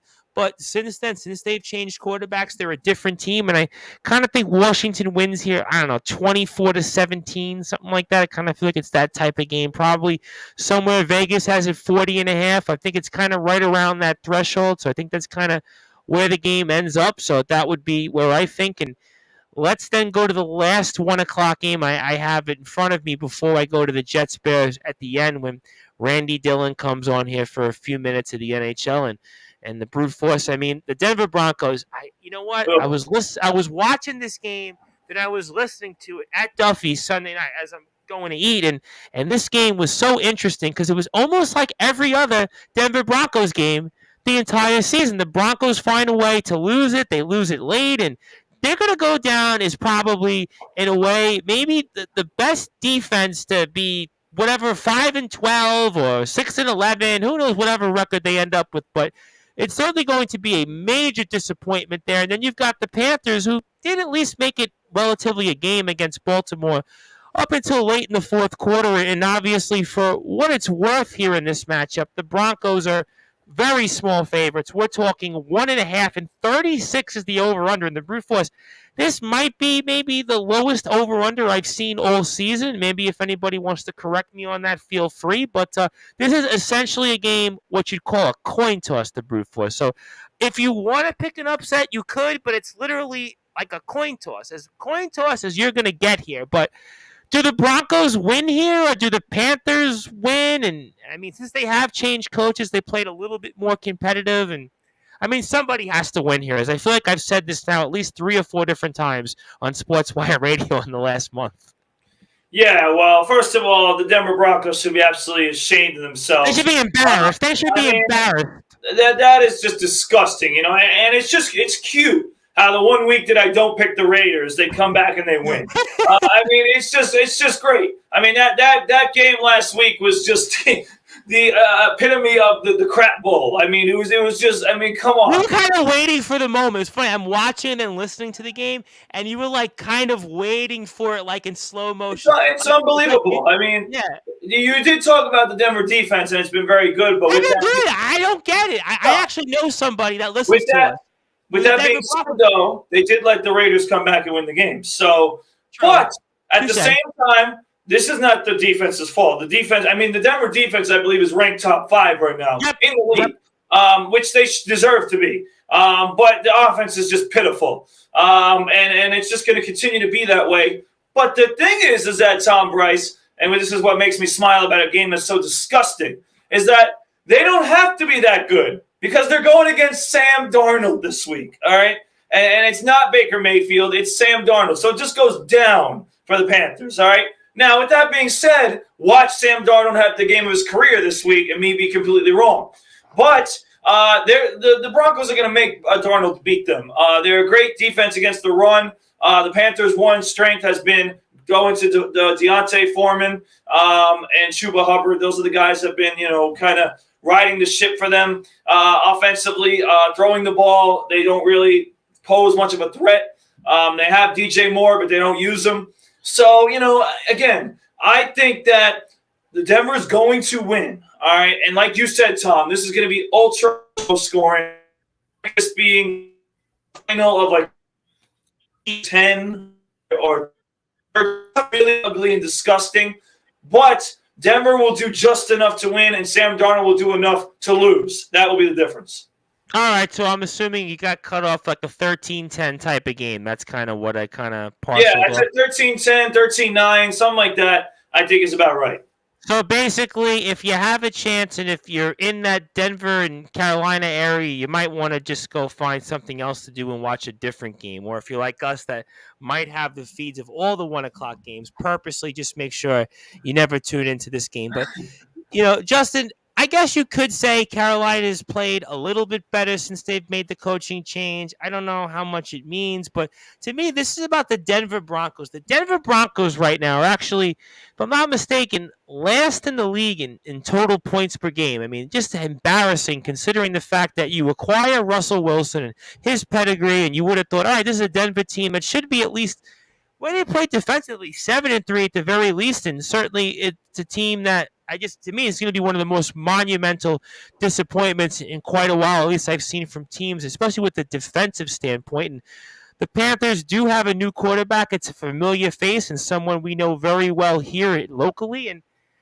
I mean, what do you think? Somebody has to win this game. I guess you could say, if crazy as it sounds, if things work out in their favor, if Carolina actually wins this game and Tampa Bay loses, they're actually very much alive in the NFC South. So maybe that's a sign, but what's your thoughts on this? Yeah, I think that's about the only thing the Panthers have going for them right now. Obviously, starting their third different quarterback of the season between Baker Mayfield and P.J. Walker and now Sam Darnold. It's going to be a tall task against that Denver defense. I look for Denver to maybe score a defensive touchdown here in this game because their offense is just absolutely – it's a disaster. And with all the high expectations coming into the season, acquiring Russell Wilson, and then last week you're releasing Melvin Gordon because of his fumble issues, 5 fumbles in 10 games. So much more was expected of this Denver offense, and they've failed week after week. And then to lose that game last week to the Raiders was absolutely disgusting how that played out. But I'm only going to pick the Broncos here because I think they're slightly better than the Panthers. And I think they'll be able to just score at least one more point than the Panthers. So give me This is as ugly as a matchup we're going to see all season. I mean, somebody has to win here, but it could be 10-9, honestly. Well, 7-6. Well, some of the guys may have that thought here. Let's get to him. Carlos Otoro Chavez says, that sounds like where I have the Jets. 6-11, it'll be close. He's referring to Denver. I think the Jets will still get at least more than 6 wins because they've got 6 already. But yeah. John Gonzalez likes Carolina. Good pick, John. Good pick. What's that? I said good pick. I was just reading okay. Okay. Well, good. Happy to hear that. Ron Ladd says somehow Panthers accidentally win this game, 12-10. I had the Broncos last week. One of my few mistakes. Yeah, I think we were messaging during that game, John Gonzalez. That was funny you brought that up. Hackett, one and done. Yeah, I think he's no brainer on that. Is that an Ohio State logo on the Brutes Fest? Well, Justin's the one with the Ohio State logo. Yeah, Justin's the one with the logo, but I'm going with the Carolina Panthers because for whatever reason, I just think that Carolina finds a way to win here. I think that Denver team has a lot more turmoil than people expect, and I think that John Gonzalez has hit the nail on the head here. Coach is in trouble, quarterback's in trouble, probably in that locker room right now. They look at it and say, you know what, we've played so well defensively this year, and yet here we are, and we're 3-7, and And I think that that's where we're going to end up here. So I think that Carolina wins, I don't know, 14-10, 14-13, something like that. Yeah. That's just going to be, I think we're all kind of in agreement with that. And let's go to the 4 o'clock games here. And before I do that, I want to give a couple of shout outs. I want to shout out my very good friend, Steve Solanke, who had liked and watched one of our videos here for a few minutes. So, Steve, I want to give a shout out to Steve Solanke, who the Brute Force, you remember, was one of our callers back when we took calls on the Friday show. Steve Solanke. So,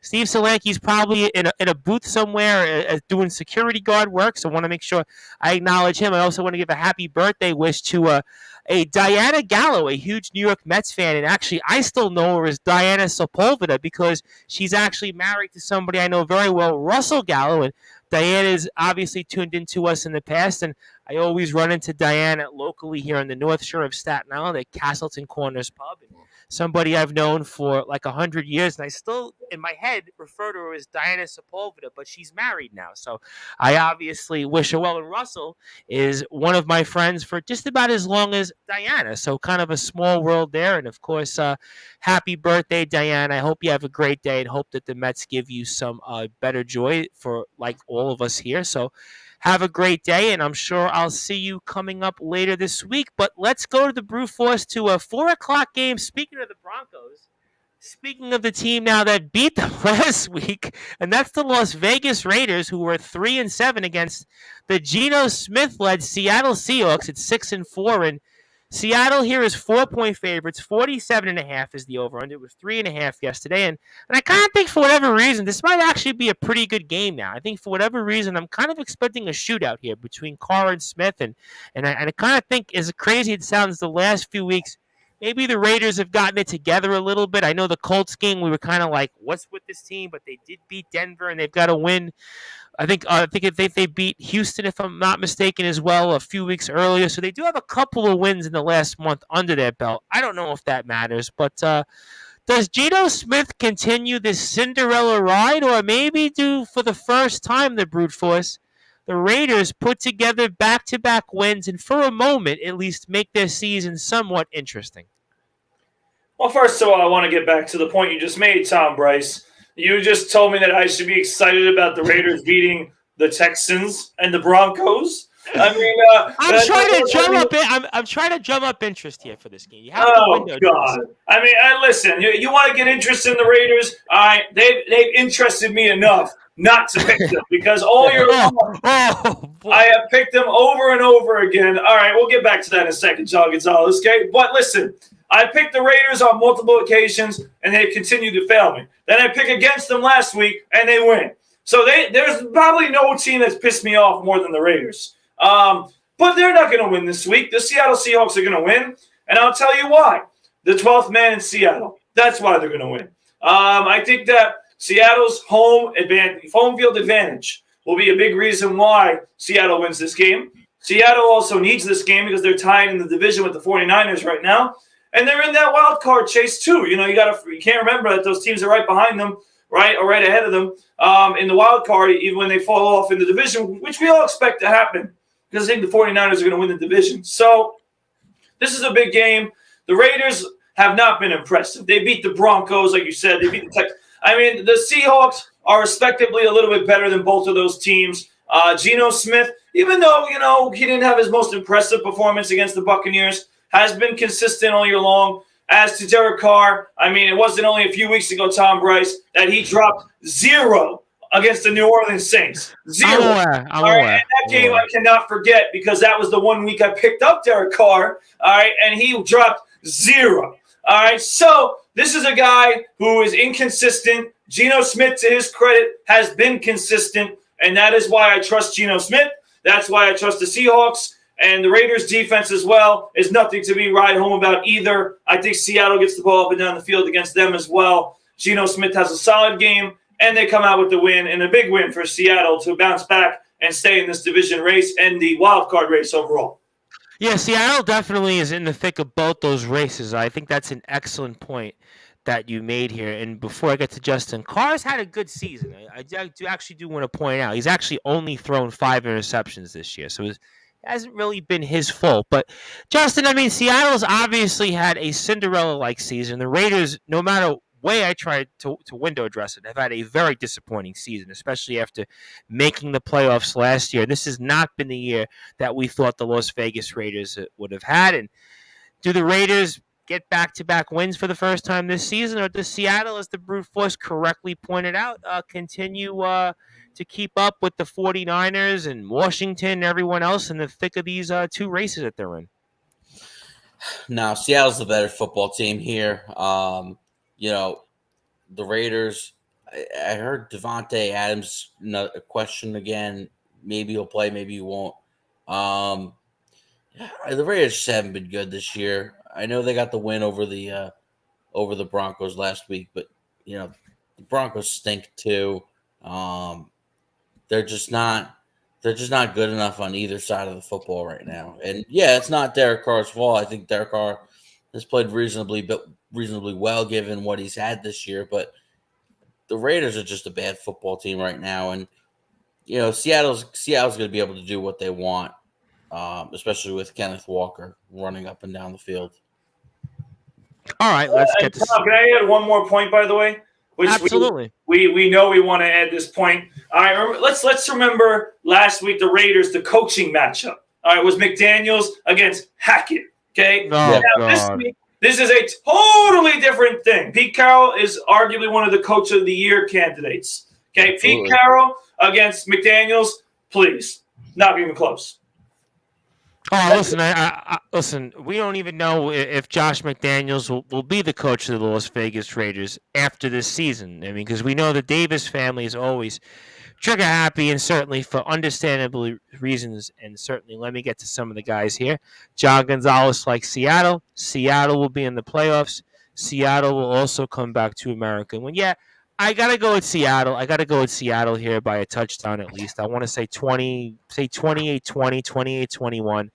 I think that crowd, I think Geno Smith, 17 touchdowns, 4 interceptions, 108 quarterback rating. I don't even know if he had 17 career touchdown passes going into this season. I mean, I'm serious. I'm sure he had a few more than that, but this is what we're talking about that we would have hoped. If he would have just been half of this with the Jets, we would have a different life and a different run with the Jets all these years. But, I mean, just what a story. Pete Carroll, I mean, certainly Pete Carroll is going to go down as one of the greatest coaches in the last 20 years in NFL history, and certainly even in NFL history all time. He's going to be up there because of what his track record has. And I think that this might be, I know he's won the Super Bowl before. I know he's been to the postseason, deep into the postseason several times, but this might be his best coaching job yet. I mean, I think we're going to look at it, especially if they make the postseason or even win the NFC West. I think this might be his best coaching job yet. So it's hard for me to go against the Seahawks here, especially that Seattle crowd. And let's go to another matchup here, the Brute Force, which is, again, a matchup, I would have to say, again, two of the more disappointing teams in the league this year. One of them I think we probably expected in the Arizona Cardinals, and we have here the Los Angeles Chargers, who, I mean, they're alive. I mean, they're 5-5, but I certainly think after last year, we would have thought maybe dark horse team for the Super Bowl or certainly sleeper pick. But it's the 5-5 Chargers who definitely need a win against the 4-7 Cardinals, who I don't think are going anywhere. And the Chargers are 3-point favorites here. 48 is the over/under. And I mean, what do you think here, the Brute Force? I mean, the Chargers lose a heartbreaker against the Chiefs as usual.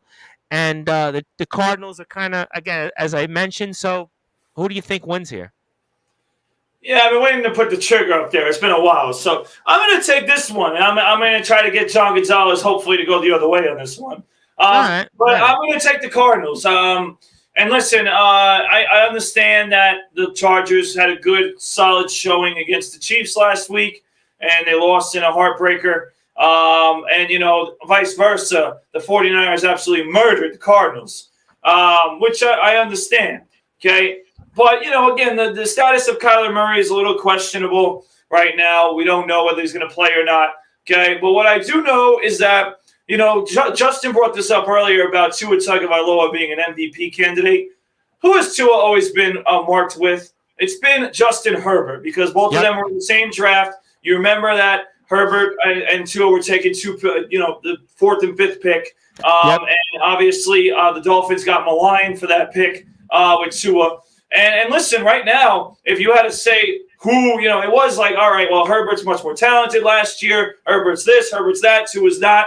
Right now, the conversation has gotten back to about even because Tua's had an amazing season while Herbert has just not been that good. And no one knows it better than me who has him in fantasy football. So he hasn't been that good. The offense has been very reliant on Eckler to do things. The wide receivers for the Chargers haven't been able to stay in the lineup. They've been in and out of the lineup all year. So I just think there's a lot of issues with the Chargers, a lot of injuries. And this team is one of those teams that might give you a good performance and then follow it up with a weak performance. And I think that in this situation, I think they're going to do that. And the Cardinals at home, they do tend to score at home. DeAndre Hopkins will have a big day, I think, again. And I just think that in a game that's not going to be pretty, it's not going to be one of those games you're going to want to see. Certainly not as ugly as the Panthers and the Broncos, but it will be some scoring in this game, but it won't be pretty. It won't be pretty to watch. But I'll just say the Cardinals in the end outscore them. And I think that the anger from the Cardinals from last week's blowout and the Chargers kind of, again, an inconsistent team. I just see them not coming to play the same way, and I take the Cardinals. This is one of those games, like I said, Tom, I'm trying to get back on John Gonzalez. I'm hoping he goes the other way. Well, you'll find out, and I disagree with you slightly on one thing. I'll get to what I think after Ron and John do. Is that I do think this will be a good game to watch. I actually think this will be a far better game than the Broncos and Panthers to watch. But, Justin, again, Chargers have definitely had a disappointing season. Certainly they would need a win here to kind of get back on track and keep their playoff hopes alive. And the Cardinals, I think pretty much we know where this is going. It seems like I think Cliff Kingsbury is probably going to be out the door after this season. And I would have to imagine your thoughts will be a little different than the brute force. But tell us anyway your thoughts. Listen, the storyline around the Arizona Cardinals is anything but football right now. Obviously they had the issue in Mexico City with their offensive line coach. Yes. Doing some bad things. He got subsequently fired prior to the game on Monday night, and obviously they had the situation with running back Eno Benjamin. Apparently a fight with one of the offensive coaches. So right now there's a lot of turmoil right now for the Arizona Cardinals, and I don't know that they're going to be able to come back from that. And this is not a good matchup. I think this is a good bounce back spot for the LA Chargers here. I thought they played a tremendous game on Monday night. It was a nice up and down, back and forth battle between them and the Chiefs.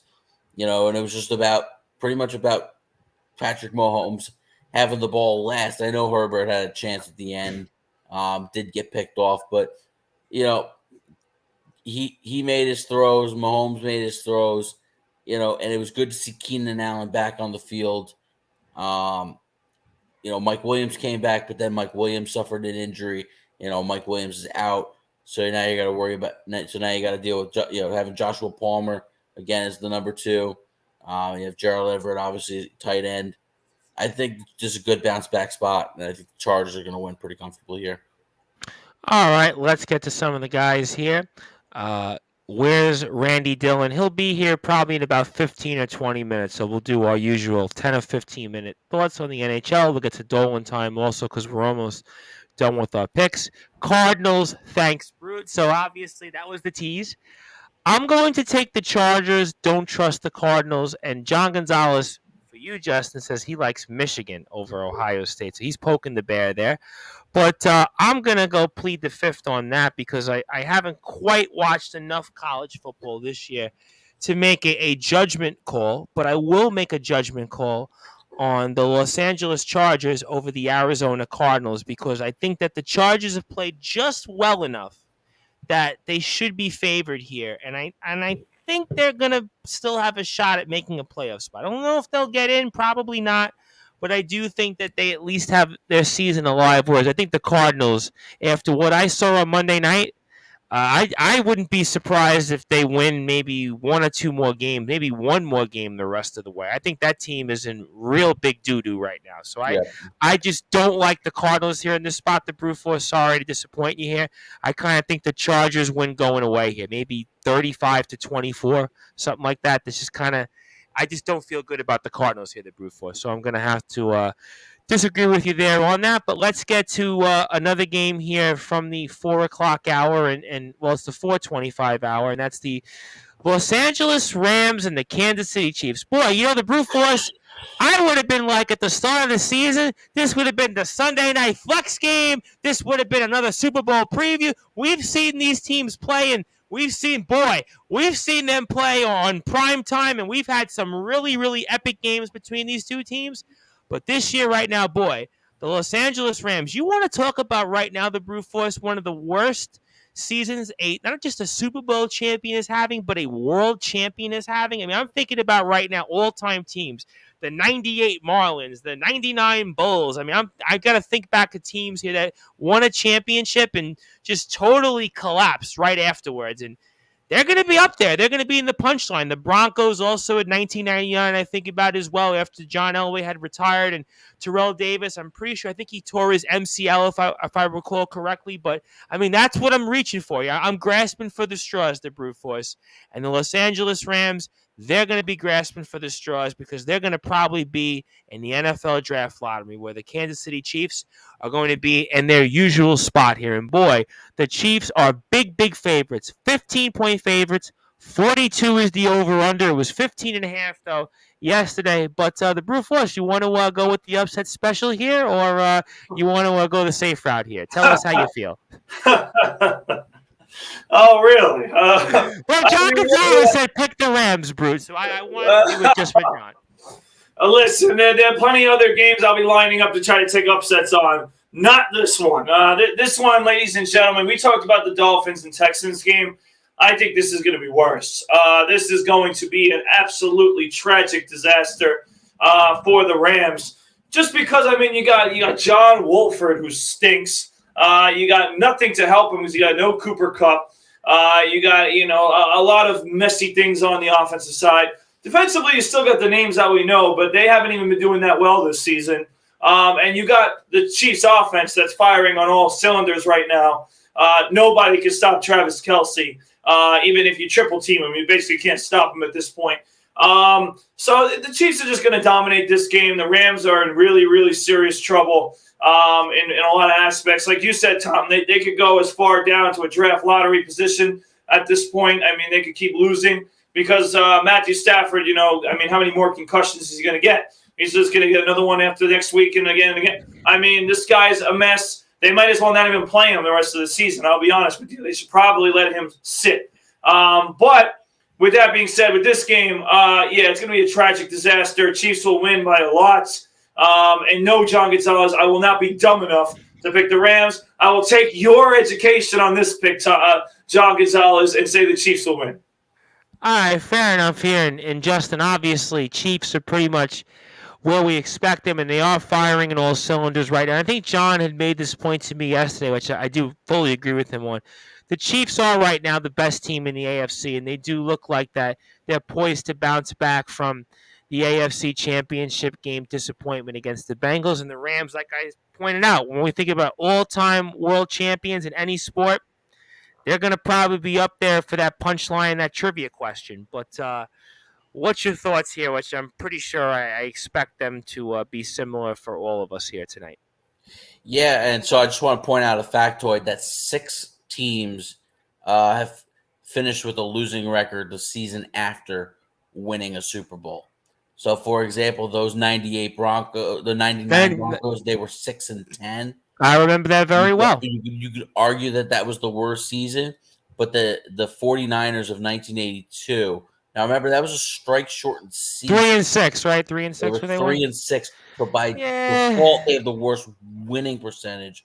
But the Broncos had the worst in terms of the 99 Broncos. I remember very well because I pointed out Terrell Davis tore his MCL and was out the whole season. And the 87 Giants were 6-9.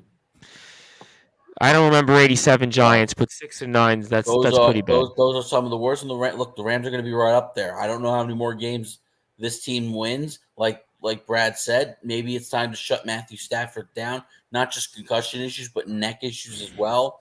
They're banged up. Obviously, Cooper Kupp is done with that MCL injury, and they're all banged up. And then the mysterious way the releasing of Darrell Henderson this week. So they and a veteran linebacker who was a starter as well. So I'm just not sure what's going on with the Rams right now. And this is about as bad of a spot as it gets. Not just playing the Chiefs, but playing the Chiefs in Kansas City. I don't know. I just don't know. I don't know that I would touch the spread just because maybe they get a backdoor cover late, right? We saw what happened with the Giants Cowboys. Yeah, I was kind of thinking. Yeah, 15's high. 15 is a very high spread for the NFL. And we actually saw last year the Rams involved in a game where I think they were 16.5-point favorites over the Texans. I was thinking about that. The Texans scored the final 22 points and lost by only 16, and the Texans bettors ended up cashing. So who knows in terms of the spread, but the Chiefs are going to win. The Chiefs are not going to have any issues with this game. The Ram defense, even when the team was healthy, the Ram defense has been a mess the whole season. Aaron Donald hasn't been quite the factor that he's been in years past. Not that it's his fault. I think that there's just not guys around him to kind of allow him that one-on-one coverage, that one-on-one matchup with the linemen. Jalen Ramsey has gotten burned at every turn. So the defense is not good, and they're going to have a problem stopping Patrick Mahomes. And I just don't know how many points they're really going to put up with Bryce Perkins at quarterback. Right. Let me get to some comments. John Gonzalez says the Cards offensive line coach was hanging out with Anthony Finkel. Anthony Finkel, I think, is or was in Cancun, and there's a reference there that I can't say off the air about Anthony Finkel, but I'm sure that John Gonzalez would get. So all I'm saying is it probably involved a bong or two. That's all I'll say. So that wouldn't surprise me, knowing Anthony Finkel and the Cards coach. But hey, that's here nor there. John Gonzalez obviously likes the Chiefs. Rams have been flexed out of the playoff picture. That's an excellent one because they ain't going anywhere. Pick the Rams, Brute. Well, he didn't do that. Chiefs win and cover the big spread. Randy Dillon likes the Rams. I'll let Randy Dillon answer that, but I'm obviously going with the Chiefs. I think the Chiefs win here 35-14, something like that, 35-13. It's just hard for me to think that the Chiefs will lose here, even with the spread. I don't like the spread that high, but I still think that the Chiefs cover it because that's the case. And Rob Maraska probably would do a Rams giveaway, and I'd probably care about it as much as he'll do the next giveaway. But, hey, that's here nor there. But I have one more 4:25 p.m. game. Then I've got the 2 primetime games and the Jets game. So we'll try to get through all these. The Brute Force here, we've got the New Orleans Saints at 4-7 against the San Francisco 49ers, who to me are kind of like the Bengals right now, where they're better than their record. They're probably peaking right now. I kind of like the 49ers a little more than I like the Bengals right now, but 49ers are 9.5-point favorites. 43 is the over-under, and I guess the Saints have you gotta give them some credit. They've definitely fought. They've definitely hung in there, and because of the NFC South, they do have a win over the Bucs. They are alive. But all the signs to me point that the 49ers should win here. But you want to go for the upset special here, or how you feeling? Hell, keep the try. Are you kidding me? I mean, that was right. I'm trying to get you to take chance because you already said you're down 7 games. You know that John Gonzalez is ahead of you. You know you're thinking about something. I know, and you know what? Unfortunately, for a week that I thought we were going to disagree more, we've actually agreed way too much. And we got 3 more games. We got 3 more games. So. And I feel like John Gonzalez is doing this on purpose because he knows that if we just agree, he's fine. But anyway, listen. I mean, the Saints in this situation, they haven't been that competitive. I mean, I know they've been okay, but, I mean, it's inexcusable for them to lose to the Steelers a few weeks ago. I mean, they looked horrible. And they didn't. Steelers played well against the Bengals, though. They were in it with them. Oh, we'll get to them in a second. All right, but listen. All right, the Saints have not been that great, okay? I don't know why Andy Dalton is still the quarterback of this team. I really don't understand. But the 49ers are far and beyond better than them. Like you said, Tom Bryce, their record is not an indication of the team that they have right now. The team that they have right now is a 10-2, 11-2 team, sitting at a 6-5, 7-5 record. But I forgot which one it was, but it's right there. So listen, right now, the 49ers are going to win this game big. And the difference between like a team like the Bengals and the 49ers is that the 49ers not only are great offensively, but they're great defensively. Their defense is lethal. They're really good. And offensively, they beat you everywhere. If you want to try to stop the run, fine. Then they'll throw it to Samuel and Ayuk, who have been playing really well. You want to slow down the passing game? Okay, well, they got McCaffrey who could do both. And they have, a guy in their backup who's not even a backup. Elijah Mitchell, my fault. Okay, so listen, they don't have any weaknesses, Tom Bryce. Their coaching is obviously good as well. Their big question is, what are they going to do in the playoffs? Am I at this point? Will Kyle Shanahan be able to get over the hump in the playoffs? Will Jimmy G be able to get over the hump in the playoffs? They've gotten to the Super Bowl, but we'll see if they can do it again. I think that's really the big question: is can they get to the Super Bowl again, and can they get over the hump? My answer is they got all the answers to do it, so why not? Well, they're going to definitely be scary. John and I were speaking about this last night, that's the team I want no part of right now in the postseason. And Justin, certainly 49ers seem to be on track. They seem to be kind of in the same spot they were last year, where they kind of got hot at the right time and made the run. And Saints are kind of where they were last year, I guess, kind of alive here. But, you really don't think much of them. But what's your thoughts here? 49ers, 9.5-point favorites, 43 is the over-under. Well, I mean this with no disrespect to a team that we have not mentioned yet, and we'll mention in a later game. But the San Francisco 49ers are the best team in the NFC. They are. I mean, that's the team next we're going to, so yep. When you see that performance by Christian McCaffrey and Deebo Samuel and Jimmy Garoppolo playing an extremely good game against the Arizona Cardinals, they just look like a well-oiled machine right now. And they got all the weapons on offense. Of course, George Kittle, don't forget. And then you have the defense. The defense is playing outstanding football right now. So the San Francisco 49ers have very few weaknesses, and I just don't know how New Orleans could even stop them in this game. And like Brad said, even though he played a really solid game last week against the Rams, I just gave you all the reasons why the Rams have had a bad year defensively, right? And Andy Dalton played a whale of a game, but at the same time, it's a different animal when you're going up against the 49er defense as opposed to the Ram defense. So this is going to be another one of those games, and I fully expect the 49ers to cover the spread here. I think they're going to win very comfortably in this game. Let's get to John Gonzalez and Ron Laird. San Francisco Niners are clicking right now. Give me the 49ers. Hate the Saints here. And Ron, of course, is a Bucs fan, so he's got extra vested interest here as well. Brood, you could still catch me, but I'm the iceberg to your Titanic. That was a great one. John's coming up with some great lines here. But yeah, hard for me to go against the 49ers right now. And the 49ers, I was always a big fan of in terms of their runs here the last couple of years. And I kind of think 49ers win here comfortably.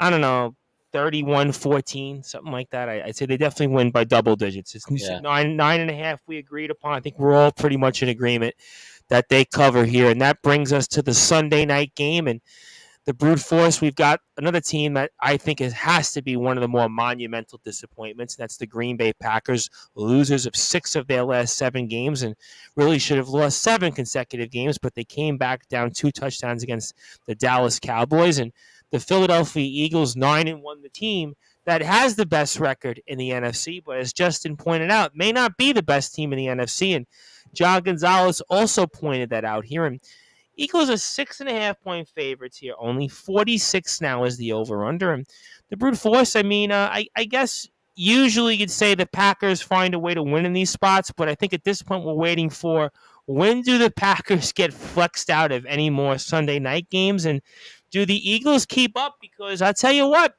Dallas ain't too far behind them when it comes to the NFC East. Yeah, absolutely. You're right about that. But listen, I do think the Eagles win this game. I am a little concerned with the spread, though. I think this game is actually going to be competitive. Even though, we've been talking about it on this show for weeks about Green Bay and their disappointment. And listen, they haven't done much to get better, really. That win against the Cowboys, they won, but I thought that was more the Cowboys giving away the game rather than the Green Bay Packers winning the game. So I don't like the Packers at all, but I do think they will score a few touchdowns. And the Eagles, coming off kind of they were lucky to win. They were lucky to win over the Colts. They barely won. They probably should have lost, to be honest with you. So I'm not really excited about them. So I'm going to say that this is a game where I could see like 20-14 or 20-16, and the Eagles win, but they don't cover. It won't be that. It'll be a good game. Like you'll watch it and be like, oh, this is a good game. But the Eagles should be playing better as a team that we expect to be the best team. But I 100% agree with Justin Gianelli. They are not. The 49ers are, and I think even the Cowboys right now might be a little ahead of them. And as much as that, I hate to say that, I think that the Cowboys, with their big performance against Minnesota and their win against the Giants, are definitely one of those teams to be reckoned with in the NFC as well. I wouldn't put them over the 49ers, but I would put them back in the conversation with the Eagles, who they'll play for a few weeks as well. That'll be a big game. Absolutely no question about that. And Justin, again, I guess the Packers are getting respect maybe because of who they are and Aaron Rodgers, but the Eagles are 9-1, although they were very lucky, as Brad correctly pointed out, to have beat the Colts, as Colts had won that game most of the way. And what do you think here? Do the Eagles get to 10-1, or maybe does Aaron Rodgers have something left there in the tank? It's not that there's nothing left in the tank for Aaron Rodgers. It's just everything around him is just not good right now. And much like the Rams situation, the Packers defense hasn't been great either. They're going to be easily gashed on the ground, whether it's Hurts running with his legs or whether it's their running backs like Miles Sanders. I think they're going to be able to comfortably move the ball. And the Eagles are, especially the addition of A.J. Brown this year, has really added an explosive weapon to this Eagles offense. And, Green Bay just is not going to have enough answers. We've seen the last couple of weeks the breakout of Christian Watson with 5 touchdowns over the last 2 games. But I think Philly's defense will be able to kind of key in on him instead of Allen Lazard, and I think kind of slow things down there. So it's not that Aaron Rodgers has nothing left in the tank. It's just there's just nothing in the tank around him. So I like the Eagles here. John Gonzalez likes the Eagles. Ron Laird says, think the Eagles will take care of the disappointing Pack. John Gonzalez says the Pack cheeseheads have become cottage cheese. So that was a good line there. I think I like some of the other ones there, John, more. But, I'm going to go with the Eagles here, although my gut, for whatever reason, is telling me that Green Bay may pull off an upset. So you know what? I'm actually going to go different here. I'm actually going to go Green Bay. Just for whatever reason, something tells me here, last couple of weeks, Philadelphia has not been impressive. They've now been in prime time several times now of late. Maybe there's something left there for Aaron Rodgers.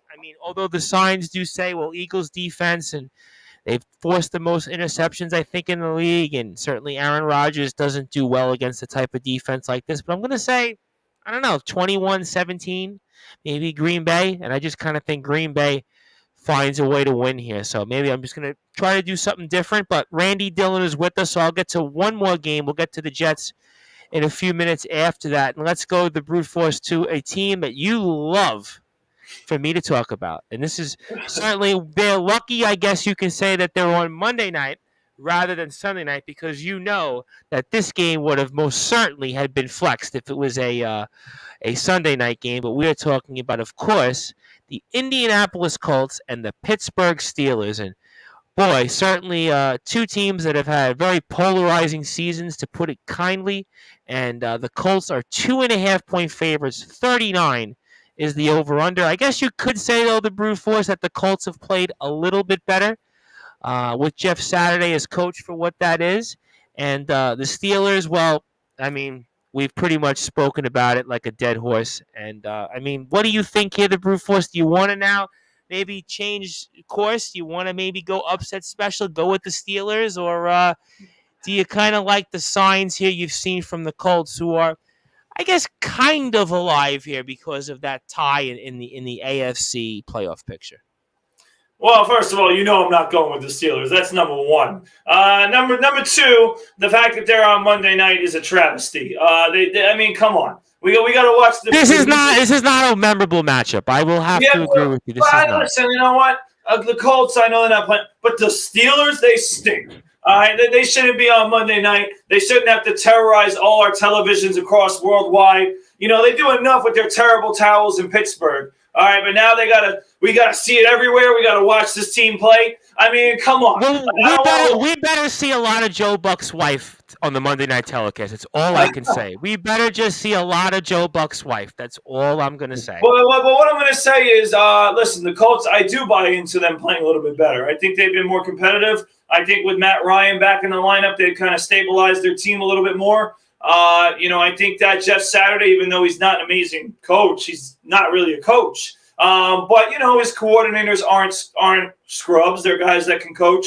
They've had coaching experience in the past. So I do think that the Colts have done enough, and they've actually gotten better defensively since Frank Reich's left. So I do think that they're going to do a solid job defensively. It's not that hard to stop the Steelers anyway, and I know that Cincinnati somehow couldn't stop them last week. I do not know why.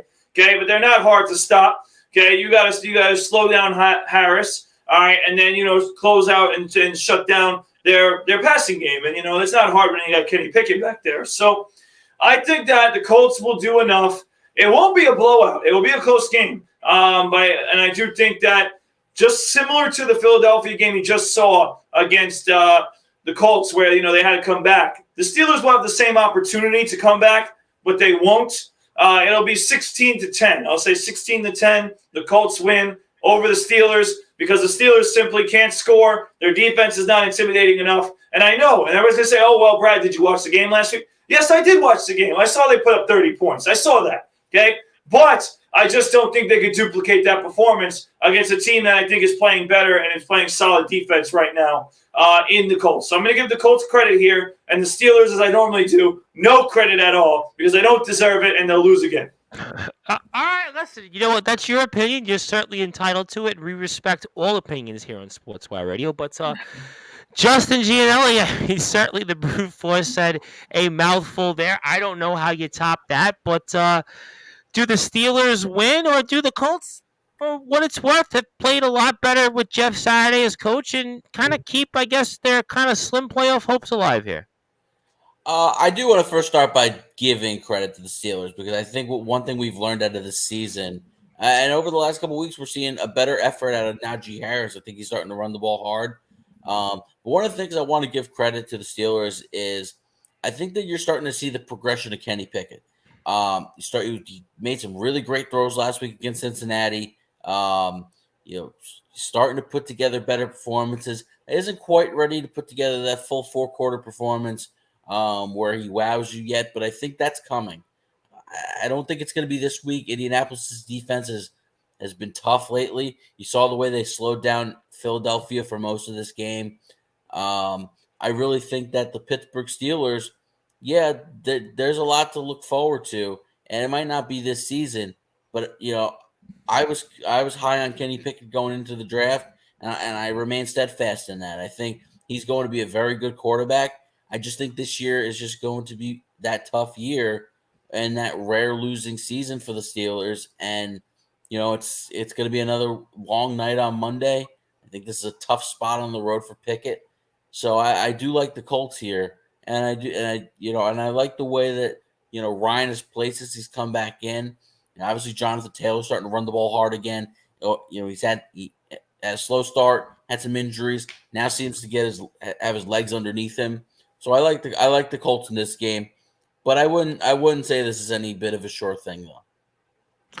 All right, let me get to a bunch of comments here. John Gonzalez says, Green Bay, I'll never get ahead of Randy. Well, if you were watching me, which I know you were watching me earlier today, I don't think I was getting ahead of anybody, especially Mr. Andre Decker, our guest, who's now one half of the KOW Tag Team Champions. But that's for another place, another time. He says here, Saturday in the park, Colts win. That's a nice line. What kind of Steelers fan is this? I mean, he's telling me to pick the Steelers when he's supposed to be the Steelers supporter on this show. Has he lost track of his teams? Because this is the guy who was Steelers this, Steelers that, Steel Curtain, and now he's picking the Colts confidently over the Steelers.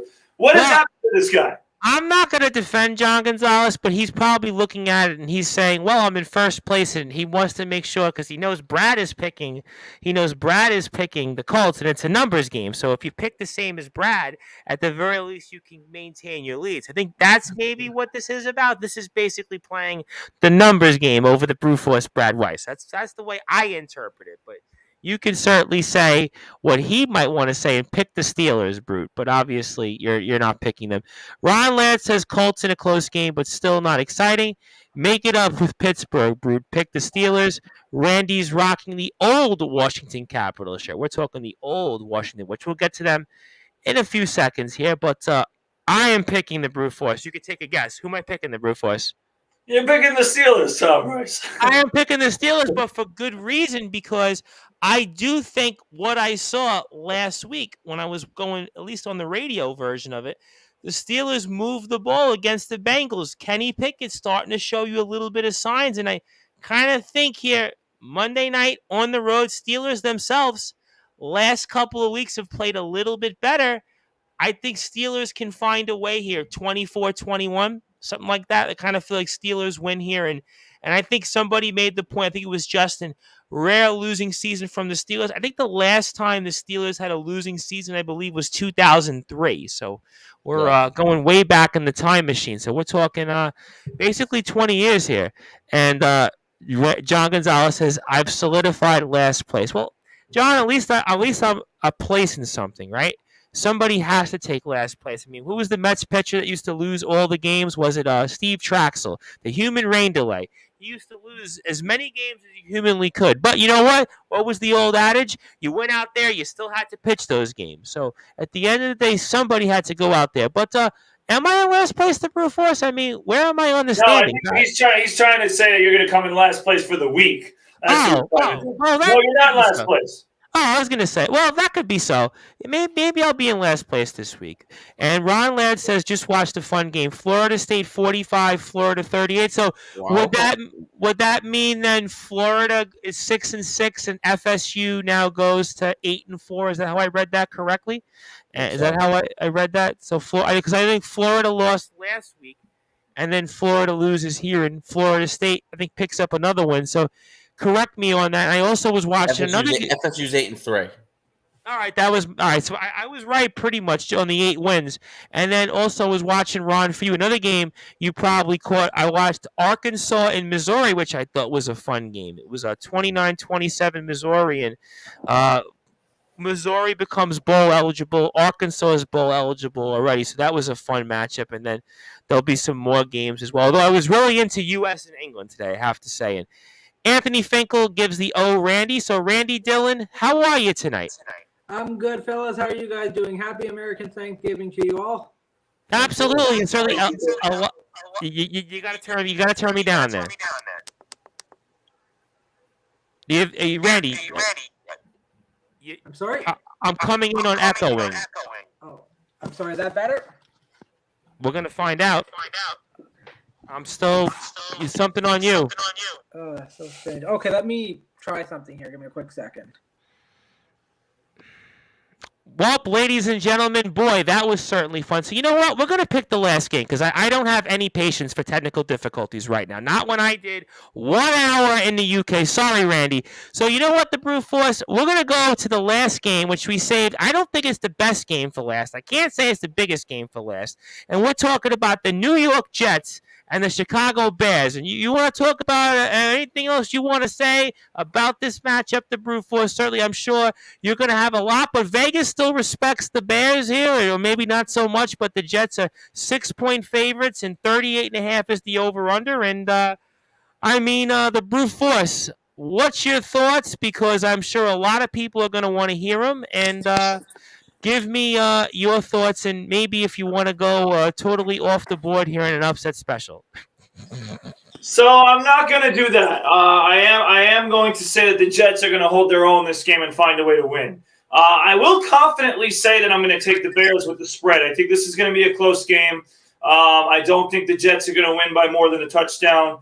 But I do think the Jets, mainly because of their defense, will come out and win this game. Now, listen, let's obviously talk about the obvious Zach Wilson benching. Listen, I was actually a little bit surprised by the benching. I will say that, listen, his two performances against the Patriots were horrendous. Specifically this week was absolutely embarrassing. And then the way he came out in the press conference as a player and a coach, okay, that is exactly what not to do. So for any kids that, are watching these things and learning, that is exactly not – you take the accountability in that situation. You do not say no when someone asks you if you let down the defense when you only put up 3 points as an offense. You, as the leader and as the quarterback, have to take responsibility. Okay, and as a young, immature player, he did not, and that cost him, I think, his potential role this week. Because realistically, without the Patriots game, Tom Bryce, he was 5-2. So he really didn't do anything wrong, besides the Patriots games. I mean, he didn't play, let's say, marvelously in any other games, but he played well enough where we respect him as the starting quarterback.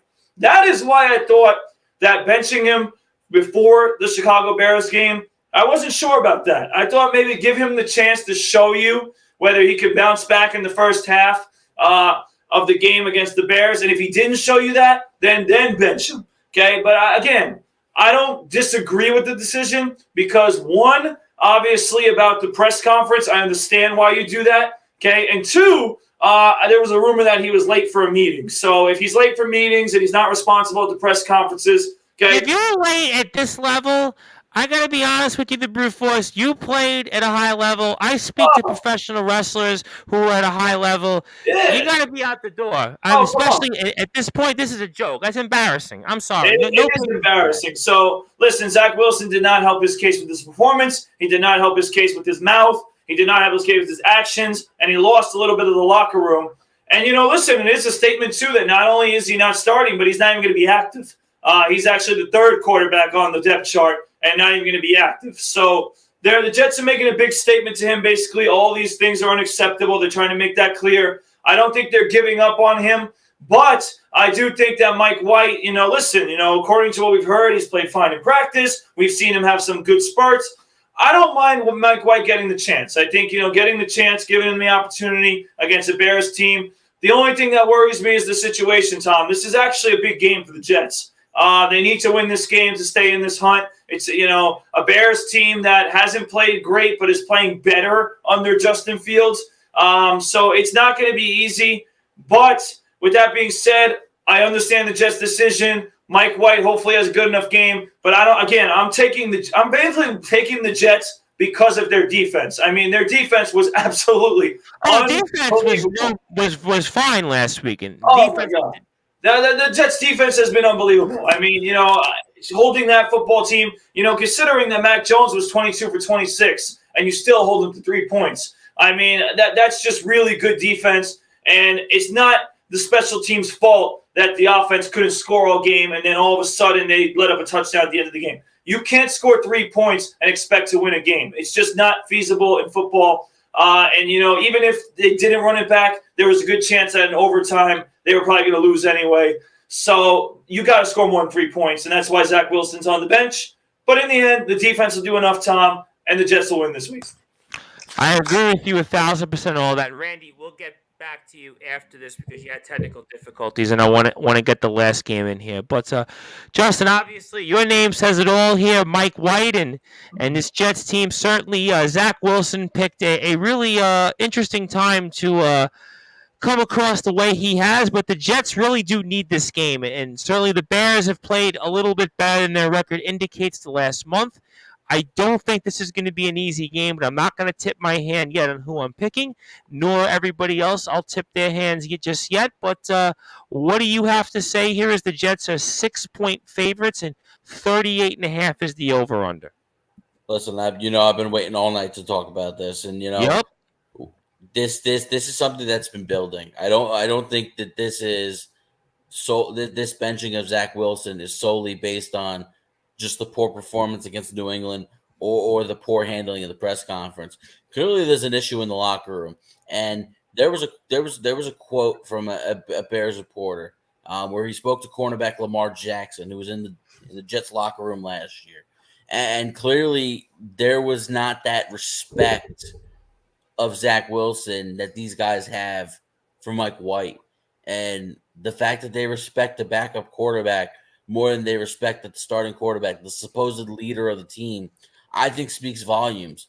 Zach Wilson's an immature young kid who needs to grow up. And he's never going to get better on the field if he doesn't get better off the field. And it starts with this right now. And I'm glad he's inactive because I would like to see him sit next to Mike LaFleur in the booth, watch the game from above, and kind of just see the all 22 version of what guys are doing on each particular play, looking at a defense, studying extra hard in the film. Because you know what? Like Coach Saleh said, and Coach Saleh won me over even more so. He was starting to win me over by the way that this team was playing this year and the fact that they are 6-4 at this point. But the way he's handled this entire situation, he has absolutely aced it. Robert Saleh has done a tremendous job not losing the locker. He's telling the guys, look, right now Zach Wilson's not good enough to get us to the postseason. We need to change things up.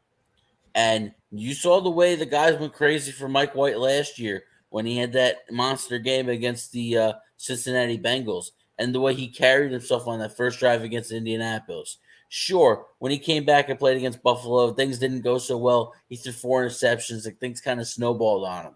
But I think he started to try to play hero ball, and that's what he can't do on Sunday. He needs to kind of just play within himself, right?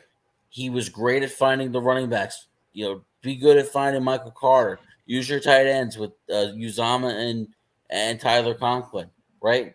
Elijah Moore. The quick passing game, I think, will take shape again on Sunday because Mike White, even though he hasn't played much in the NFL, aside from the 3 starts last year, has been around the NFL game for the past 5-6 years, whether it's on the Cowboys practice squad, whether it's on the Jets practice squad, or whether it's being the backup for the Jets. He just can easily process the game a lot faster, having been in the game for multiple years. So those quicker decisions, the ball will come out faster. It'll put less pressure on the offensive line, and they should be able to run the ball against this Bears defense. The Bears do not have a good defense, and they should definitely be able to establish the run game, establish the quick passing game. Now, as for the Jet defense, this is going to be a field day, and you guys don't like the Jets in the points. I love the Jets in the points this year in this game because you know what? I don't know how the Bears are scoring. And first of all, what we don't know is who's quarterback of the Chicago Bears. It might be Trevor Siemian. And if it's Trevor Siemian, it might be a bloodbath on Sunday. Because you saw what they did to Mac Jones. And yes, he was 22 of 26, threw for like 230, 240 yards. But between the 30s, the Patriots were great. Once they got deep into Jet territory, the Jet pass rush knocked Mac Jones back. And they were able to get to the quarterback. And even if Justin Fields plays, a dislocated left shoulder will not be favorable to the style of game he likes to play because he likes to run the football. And that means he's going to be taking a lot of hits. And that is just not the right thing. And honestly, if I'm Matt Eberflus, I can't start him because I really worry about his future because they're what, 3-8? Yeah, the Bears are 3-8. They're going nowhere. You need to protect Justin Fields at all costs at this point. So if I'm him, I do start Trevor Siemian, and if that's the case, this game has the potential to be a bloodbath. If the Jets have any form of competence on offense, you could easily see a 23-3, 20-0 kind of game, because the Jets just almost seem immovable. It seems like it's hard to move the football on them. And so I like the Jets, and I like the Jets in a big way this week. All right, fair enough. Here, we'll get to Randy in a second, see if he's got better technical audio things for us. And Ron Ladd wanted to say Steve Traxel back-to-back winner. Yeah, Steve Traxel did have a good career, but he did lose a lot more than he won. Well, not Yes. so much more than he lost, but he did lose more than he won. Anthony Finkel wants to remind me he's with Rob Lawless, of course, his former bandmate. Rob Lawless, who I didn't even realize was in the state of New York these days, so I give a big shout out to Rob Lawless. Rob, of course, always been one of our big supporters. John Gonzalez likes the Jets. Anthony Finkel says Mike White emoji. New York Jets in a walk, similar to what Justin had to say. Mike White takes over, which is what every New York fan I've heard on talk radio over the past year has wanted anyway. Anthony says, I've got a lot of respect for Saleh for the benching, gutsing move, and Coach Ace the press conference. Absolutely agree with Anthony. Jets need my guy, Spencer Rattler. It's his smug attitude. You have two receivers requesting trades. Over under on how many passes Moore gets this week with Mike White. I'm going to Anthony's point. I'm gonna say he had 5. I'm gonna say Moore gets five catches. John, how did I make you pick the Jets last week? That doesn't make sense. Well, you know what? Who knows, right? Keys coin flip has us losing this week and then winning out to the AFC Championship. No, Anthony Finkel, I'm afraid that the Jets may lose out after winning this week if they were to win this week because the schedule is not easy. I mean, even Jacksonville, I think, is going to be tough. I think we have Seattle. Seattle. Jacksonville's a game you got to win. We have Seattle, we have Detroit, which is going to be no easy picnic. And you know I'm going with the Lions in that matchup pretty much. We've got Buffalo in Buffalo. We've got Minnesota next. I mean, we've got some tough games ahead, and Miami still as well. And John Gonzalez says Jets will not make the playoffs. That might be so, but for this week, I am going with the New York Jets because I do think the New York Jets are still a better football team than the Chicago Bears. And even if the quarterback situation is a little different, I still think the Jets win here. I'm going to say Jets 20, Bears maybe 10. I'm going to say Jets do cover. I do think it'll be kind of the Jet football that we've seen from them, and I do think that locker room sees a little bit of a spark, and I tend to believe for this week that the way the Jets handled it in the second half of the week, the brute force, will lead them to a win that they desperately need here. But Randy Dillon, we're going to see now this time if you've got it right from a technical standpoint. And obviously, a lot to get into here for the few short minutes that we have when it comes to the league. I see that the Devils' winning streak has ended. I see that the Islanders, who I was watching a little bit before we went on the air here, have got a couple of wins in a row that they've strung. And the Washington Capitals are struggling, and I see the Bruins have come back and finally lost a bit. So give me your thoughts on the league here in a few minutes. For sure, Tom. Bryce, how's the audio? Much better, much better. Okay, there you go. Perfect. So, yeah, well, they say the time of year, American Thanksgiving, it pretty much, if you in a playoff spot, 75% of the chance you're going to make the playoffs. So right now, a couple of good teams out, especially in the East. You got the Panthers and the Capitals. The Rangers are looking at the outside. And in the West, you got the Blues, Preds, and the Wild. Although the Blues were just on a 7-game winning streak, I would remind you. So they'll come to earth. But the one thing is, though, like, there's still a lot of hockey to be played. Now, obviously, a team like the Bruins, I don't expect them to fall off unless things actually happen. Like the team like the Devils, no one expected them to go 13 wins in a row, and they're still playing some good hockey, even their loss to Toronto. Well, the team I'm looking at is the Seattle Kraken right now. Seattle Kraken. I don't understand this because they don't really have still any star players. But Matt Bernard's making a name out of himself. Like I said, a lot of times, Martin Jones, a resurgence of his career. Everyone thought this guy couldn't get the job done on a very good San Jose team, and he's carrying this team on their back. You're absolutely right with the Washington Capitals. They are struggling out there, but there's still a lot of hockey to be played. The one thing I'm going to say at this point is whatever team stopped playing consistently and injuries. We saw last year, Vegas, they were in a playoff spot at this time, and the injuries took over. And that was a big reason why they missed. And a team like the LA Kings, who were very far out of the playoff, that a couple of points out, were they able to take that third spot. Heck, the Colorado Avalanche last year were in a playoff. Well, and I was also correct me if I'm right. I think Anaheim was in a playoff spot. Yeah, Anaheim was in a playoff spot. The Winnipeg Jets were in a playoff spot. So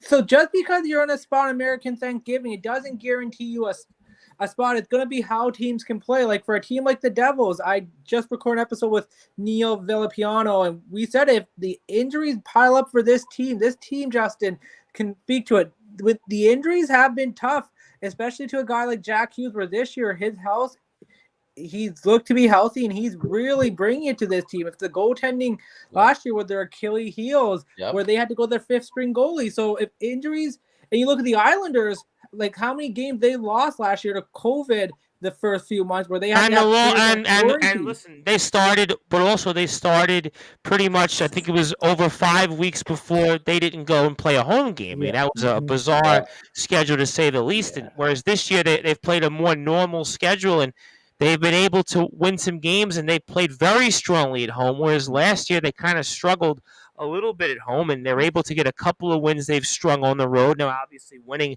in Toronto, coming back, getting a goal late the last, I think it was 3 minutes in regulation, winning in overtime. And oddly enough, Maple Leafs do not win at all in overtime, which I think is so bizarre considering you have Tavares, you have Marner, you have Matthews, and all that stuff here that you certainly figured out. And then you've got, obviously, we saw the Devils and their winning streak end. But to me, I think, again, the Seattle Kraken, I just can't figure out the Seattle Kraken. I don't get that one. Yeah. There, I think, is the biggest surprise right now in the league next maybe to the Devils and the Bruins. I don't think they're getting enough love out there because they're just still an expansion team. They didn't bring in. And they've won, I think, 8 of their last 10 games. And again, I look at that team on paper and I say, when Vegas entered the league, it was like lightning in a bottle, but this team was expected to struggle. No, exactly. And give credit to what Ron Francis has done with this team. Last year didn't work out. This year bringing some a little bit more experience. Definitely like Martin, like I said, Martin Jones right now the key because Philip Grubauer still hasn't found his game, but Jones is definitely doing it. And it just seemed, and Dave Haxtell right now just is clicking. He had a strange tender in Philly as well.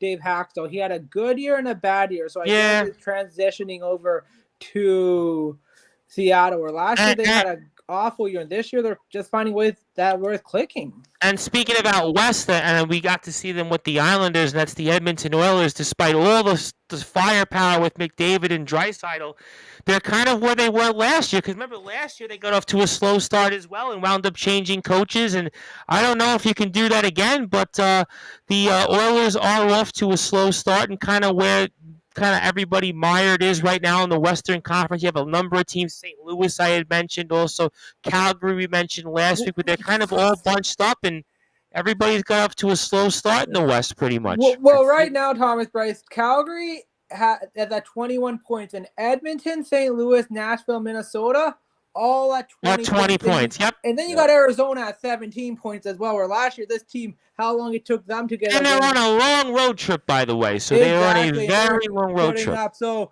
with Edmonton, it's always been the defense. The defense have always been a question here. I think Jack Campbell hadn't played up to his level in Toronto, what he did. And I think they're still hoping for that. But Edmonton defense have been ferocious. They're giving up opportunities. They're not helping out their goaltender.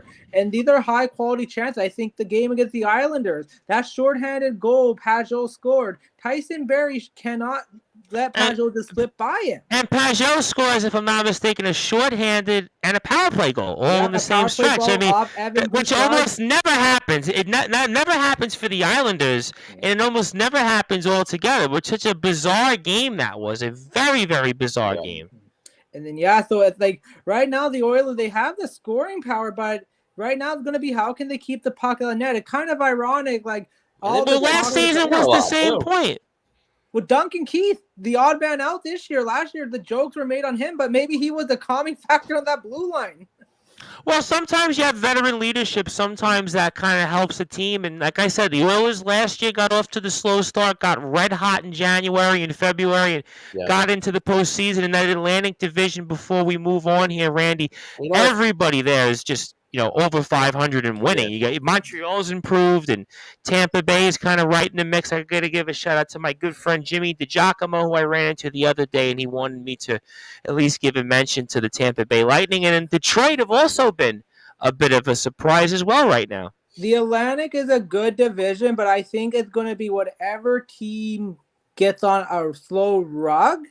Like Tampa had a slow start and they're picking it up, but they still have a ways to go right to make the playoffs. Toronto, like Matt Murray got hurt. Ilya Samsonov was able to play good. Samsonov's hurt. Matt Murray, he's right now had a resurgence of somehow. He's playing some phenomenal hockey. So how their goaltending handout.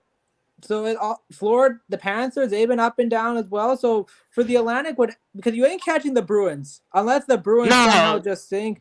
Like listen, the Bruins and Devils right now, all they have to do is pretty much play 500 the entire season. Probably, yeah. That's it. That's actual because the rule of thumb is 95 points in the NHL gets you into the postseason. If you do the math right now, you play 500. If you're both teams, you would get 95 and 97 points respectively. So that's kind of where we are. Islanders have won 3 in a row locally. They're 14-8. Rangers 4-4-2. Their last 10 are 10-7-4. 1 point behind There's something off with the Rangers. You know, it just like I was going to say about the Oilers real quick. Something's just off with the Oilers, and you know, and having seen them both times already because they came to New Jersey and the Devils went out west. You know, it's more evident than it has been in years past that if McDavid and Draisaitl aren't scoring, that they just don't have anything, and that their firepower is just a little bit lighter than it has been. And something just seems off with the Rangers right now. They don't quite seem all there. With the Oilers just in injuries, no Kyle Yamamoto, no Evander Kane. We saw how big Evander Kane was. Kane's going to be out a long time out. Yeah, and Kane's not coming back. So during the Islander game. There. But the Rangers, it's weird right now as well. Like there was a big question mark in the second line center, and they got Vincent Trocheck, and they didn't really lose any key additions other than the ones they got at the deadline. Yeah. And Kopp and Verchano. So it's mostly the same team coming back, though. There's something off. And then Ryan Reeves got shipped out the other day as well. They traded to Minnesota. Yeah. Well, I want to, before we move on to closing thoughts, because John Gonzalez has asked for it, and I'd like to spend at least a few minutes on it, and that is, of course, Dolan time. That is, of course, the time that we've been teasing here in the Brew Force. Brad Weiss had wanted to do it at the beginning of the show, but obviously the Knicks were in overtime, and I did want to spend a few minutes on it because the Knicks did lose here a typical game that they found a way to lose here against the Portland Trail Blazers. So without further ado, the Brute Force, it is that time. It's your time, your favorite time. And what would you like to say about your beloved New York Knicks this week? Yeah, well, I'm going to try and remain calm because I got a lot of coaching to do this week. I'm not going to lose my voice on Dolan time this week. All right, but I got a few things to say, as I always do. We all know I always got something to say on this. Okay, number one, let's talk about what happened tonight, all right? The Knicks, I turned the TV on after I finished dinner, and they're up by 14, 15 points. And I'm like, oh, all right, the Knicks are going to be fine. No Damian Lillard tonight. We'll be all right. And what happens, Tom Bryce? You blink your eye, and they're down by 1 at halftime. In 4 minutes, they blew that lead. Then, you know, they go back and forth. Okay? And listen, Damian Lillard didn't play. Let's remember that. He's their best player. Anthony Simons, who's been really good this year, had 38 points tonight. I'm okay with that. He's been their best player. But you let up 44 points to Jeremy Grant. Okay, now Jeremy Grant is a decent basketball player. He's got size, he can defend, he can score a little bit. He is not a player that should be dropping 44 on the New York Knicks. Now, let me get to Carlos Arturo Chavez right now. Because he's the one that started the show saying, fire Thibodeau. He should be coaching in the college ranks. Well, guess what? I'm starting to agree with the first part because our defense is absolutely atrocious. The New York Knicks defense is like you basically can walk into the paint. You can get open shots. I mean, where is that Tom Thibodeau defense that we're supposed to be accustomed to? In his defense, I know we don't have great players to defend, but at this point, he's now been there a few years. Leon Rose now been there a few years. How about you sign some damn players that can defend? You signed Evan Fournier. Has that worked? He doesn't even play anymore. He's on the bench. Just stealing our money on the bench, right? Then you got young players, okay, who can't defend. They're not doing a good enough job. You got Mitchell Robinson, one of your rim protectors. He's in for 4 games and he gets hurt and he sits 8. Okay, it's like 4 in, 8 out. All right, what are you going to do about that? Then you got your best players in Julius Randle and others who can't defend either. Jalen Brunson, he's a great offensive player. He can't defend.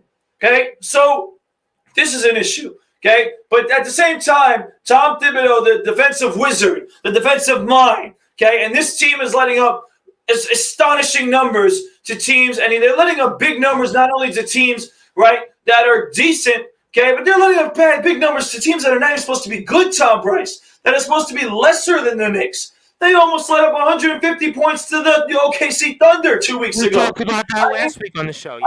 At home, that's embarrassing, Tom Bryce. So they can't defend. They can't get their act together. John Gonzalez can go bark about James Dolan being the best at this, best at that. Okay, he's the worst at everything. Okay, oh please. He's pulling your rug. He's pulling your rug. That's what he's doing. And hold on, this is the biggest issue, Tom Bryce, because to that point, that's what Julius Randle thinks he is on the Knicks. He thinks he can take all those bad shots and take, the between the legs, behind the back threes. Okay, and he almost never hits them. When he plays within himself, he can actually be a good player. But he hasn't understood that for years now, and that is why I want him gone. And another reason why I want him gone is that if anyone's been watching New York Knicks basketball, one of the best things that we've seen is the emergence of Obi Toppin. He's played so much better. He's hitting threes. He's dunking on people. He's defending. He's doing a little bit of everything for this team. And why doesn't he play more, Tom Bryce? 1, because Tom Thibodeau is selfish to his own ways. 2, Julius Randle is in the way, okay? And he's in the way of that improvement. And again, the Knicks, as we say all the time, I'll say it one more time, and then I'll be quiet, okay? They're in this damn purgatory stage where they don't know what they're doing, right? Are they going to be a winning team? No. Are they going to stink and be the worst team in the league? No. But we're satisfied with being in the middle as a play-in team that'll be all right. Jalen Brunson's the example of that, which is what you accurately said before the season. And he's played well for them, but it doesn't bring them, like you pointed out, to the top 5 in the Eastern Conference, because you've got obviously Cleveland and Boston, and Indiana's played better than expected. So you're looking at it right now, Philadelphia and Milwaukee obviously as well, that the Knicks are kind of in this. And you got teams right now that are behind them, like Miami, who hasn't really played that well yet. Chicago, well. We know those teams are going to be ahead of the Knicks. So, I think the fact that the Pacers are playing well is really bad for the Knicks, because they need teams like that to not play well in order to, 1, make the play-in and maybe win a play-in game. Okay, because in the end, listen, it's just so frustrating that, guys like John Gonzalez and other annoying Knicks fans can be satisfied with this product. This product is just not good enough. It's not great, and it's not bad. It's average. And the thing is that as New Yorkers, okay, are we satisfied with an average team or an all right team? No. We've been waiting for damn years to just see a winning product for more than 1 year. And every time it happens once, it doesn't happen for another 7 or 8 years. And we're just in the midst of another long stretch where we're just going to be a mediocre to average team. And that satisfies absolutely nobody except for some stupid fans out there, Tom Bryce, that just don't understand what New York basketball should really be. They're satisfied with being average. Yeah, that's pretty much, we're looking at probably somewhere between a 38-39 win to maybe 42-43 win team. And that's kind of where the Knicks are. Knicks are 9th in the Eastern Conference right now. Nets are 10th, half a game behind them. So we'll certainly see here, but it is obviously getting late. It is getting that time. It's getting time, obviously, to move on for the evening and weekend. And John Gonzalez says, I miss Frankie Ntilikina. Yeah, that's a name from the past. Also says, bring back Uncle Frederick Weiss. Well, that's a name that's going way back in the time machine, and the time machine of never was. But certainly we ran the gauntlet here on Sportswire Radio, and I want to get to some closing thoughts. So Justin Gianelli, I'm going to give you the floor first. Anything you want to plug, whether it's your 3 picks of the week or anything else on your mind. Obviously, good luck to your Buckeyes tomorrow, and I turn it over to you. And anything else on your mind, and the floor is yours. Yeah, so I'm just gonna give a quick thought on that game real quick. It's gonna be a real tough one.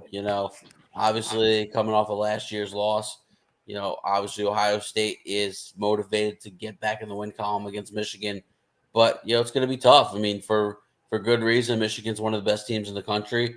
Blake Corum, somebody who probably will get invited to New York for the Heisman Trophy. Might still be. I don't know who the favorite might end up being, especially with the Hendon Hooker injury for Tennessee. So it could be Blake Corum's year for the Heisman. He's been a tremendous running back. And Ohio State's got to get back to running the football. They've really struggled with that the last couple of weeks with the inconsistency. So, and I think honestly that regardless of the result, whether Ohio State wins or Michigan wins, I think the loser shouldn't really feel like they're totally out of the college football playoff. Obviously they need some things to happen. They need some help along the way. But, a one-loss Ohio State or a one-loss Michigan team shouldn't really be totally discredited from the college football playoff. Both teams have gotten here at 11-0, and I personally think that the winner of this game, and I know Georgia's got Georgia Tech over the weekend, I personally think the winner of this game should be the number one team in the country. I mean, you're playing 2 versus 3. I think the winner should be the number one team in the country and jump Georgia. So you can follow me on my Twitter at JGNLE12, at BBallBanterSM. I will be back this weekend with the baseball banter, doing some hot stove stuff. I know it's been a while with the vacation and being sick, but we'll get back rolling with a hot stove edition this weekend of baseball banter. Excellent stuff there. And in the AP top 25, they're separated both by 61 points, and we'll certainly see how that all ends up. USC, Notre Dame, also that's an interesting matchup people might want to tune into. Obviously, Alabama, Auburn, the CBS game. Oregon State should be an interesting one. You'll also have Utah and Colorado, I think, will be an interesting matchup. Kansas State, Kansas. Ron Laird also talked about Florida State and Florida being a good one. We saw UCLA and Cal earlier was a good one. We have North Carolina and Clemson. That'll be another one next week to keep an eye on. So some other games we'll certainly figure out here. We had Cincinnati and Tulane this afternoon, which was a good matchup. So those are some of the games here of note. We'll look forward to that. Also, before we get to you, Randy, Anthony Finkel says, closing thought, with all of the upcoming festivities of the holiday season, don't drink and drive because you might hit a bump and spill your drink. Well, I hope that you don't have a drink or anybody else that has a drink while they're in the road while with the other wheel. But obviously, I do agree with you, Anthony Finkel. I hope you and your family had a very happy Thanksgiving. I look forward to seeing you soon. And John Gonzalez says, listen to Anthony drink eggnog. Yeah, if he's drinking the eggnog, certainly make sure that everyone has some as well. But Randy, want to give you the floor, want to give you some closing thoughts. Anything else you want to plug, share, say for us? Obviously, looking forward to the podcast that you'll give us, I'm sure, with Neil Villapiano of The Devil's State of Mind, which you can hear on sportnarium.com/player. So I turn it over to you, my friend, before we get to the brute force. Anything you want to plug, share, say, and the floor is yours, my friend. Thank Thomas. First of all, I couldn't say at the beginning, want to wish you all happy American Thanksgiving. Hope you guys had a great time. Not going to close on hockey. I'm going to close on a wrestling fact because we got war games tomorrow. I was fortunate to go to the NXT War Games in 2018. This is one of the most craziest matches you will ever get to witness. It is just a complete car crash of epic proportion with great wrestling. Definitely don't miss it tomorrow. On an AEW front, I'm loving what they're doing with MJF, him going with Regal. I think they have a great storyline there. If they go with him and Regal. Remember, MJF wasn't on Dynamite, so we have to find out from him next Wednesday. But that's a smart move there, Tom. You got to build him up. You don't want to build that story up, because that story right there could really be what AEW needs to get fans' attention. Listen, we all know WWE, sometimes the story doesn't make sense, but what we really want to see, the bloodline. We want to see the tribal chief and Roman Reigns. We know he's advertised. We're going to watch. So I think AEW definitely got something there with MJF and Regal. So I think they can pull out a home run there if done properly. With closing thoughts, me and Neil actually bailed me out. Was supposed to record with a Vegas fan. Didn't save my system, and Neil thankfully came on, and we did a Devils episode. We'll have that out by Sunday. Got a couple of fans lined up. We try to reconnect with the Vegas one. Got a Capitals fan we'll chat with soon here. So we'll have a few new episodes coming up here in the new year. And if you want to hear my talks on wrestling or hockey, you can follow me on Twitter at Randy Dillon, Dillon. And Tom Bryce, let the War Games begin tomorrow. I'll tell It's you going to what. be epic. Tomorrow, I will be watching, and then right after War Games, I will be speaking with a pro wrestler from Wrestling Championship Entertainment. His name is James Zayden, and I'm sure he'll have a thought or two on it, plus his own career and his own battles. But yes, War Games I'm excited about. AEW, I'm also watching Dr. Britt Baker and Jamie Hayter. I'm watching what happens there. I'm happy they finally got the intern title away. They finally recognized, which was the most goofiest thing that I had seen before in wrestling. And I'm also looking forward to Samoa Joe now and seeing what he does. And then this whole thing with Jericho now and what happens there with the Ring of Honor title. It looks like we're going to maybe see him and Claudio kind of maybe go at it. But a lot to get into there. But certainly we didn't save the best for last, but we saved the biggest for last. And certainly that is the brute force Brad Weiss, who certainly has a lot to say, I'm sure. And I'll turn it over to you because you know the drill. I'm sure we'll get a basketball update. I'm sure maybe level up thoughts. Our boys are in action in a tournament upstate at SJLI. I was speaking with Liam Shee, and we were speaking about the team's last win and kind of some things that we look forward to. But I turn it over to you in the meantime, and the floor is yours, my friend. Yeah, so thank you guys for another great week of the show. Randy, of course, Justin, of course, Rob Maraska, and of course, we wish the best for our good friend Chris Bezea, who's a little under the weather. Hopefully he'll be back with us next week. But I want to wish him the best and feeling better as soon as possible because it's obviously a tough season right now to be a little ill, so I'm hoping he feels better. But certainly, we're looking forward to another great week next week with him. Social media-wise, you can follow me on Facebook, searching Bradley Weiss, searching on Twitter at BradWeiss20, and on Instagram, you can find me on my personal page at BWeiss20. And I promise, ladies and gentlemen, that starting this week at Coach Brad Weiss, it's going to get very busy on that page. I have a lot prepared. I'm sure there's going to be weeks you're going to miss because this is the thick of the high school basketball season. Yeah, it is. I got a lot planned for Coach Brad Weiss this week. We're going to have a schedule coming out. We're going to have a media day with our boys. You're going to get to meet all of our great players that I'm going to be coaching. We're going to have some great pictures. We're going to have some other stuff, content on there that I'm going to put all on my page. So if you don't already, follow me on Instagram at Coach Brad Weiss. That page is going to get very busy very soon. So with all that being said, I'm going to go right into that because in a few hours here, because now it is Saturday, on this day, we are actually playing our first scrimmage. We're playing against Jericho High School and MC's Hicksville High School tonight, this morning at 10 a.m. So I'm looking forward to playing our first scrimmage. And by the time I see you guys next week, we were going to play our first game against St. Dominic's High School on Thursday. Oh, St. Dominic's. Interesting. Yeah, so St. Dominic's is our first game on Thursday. I'll be back here on Friday with, of course, hopefully some good news for you guys that we started the season 1-0. But it all starts with a good scrimmage tomorrow. We're going to learn a lot. Certainly excited to be over there at Jericho High School. A very nice facility. Absolutely.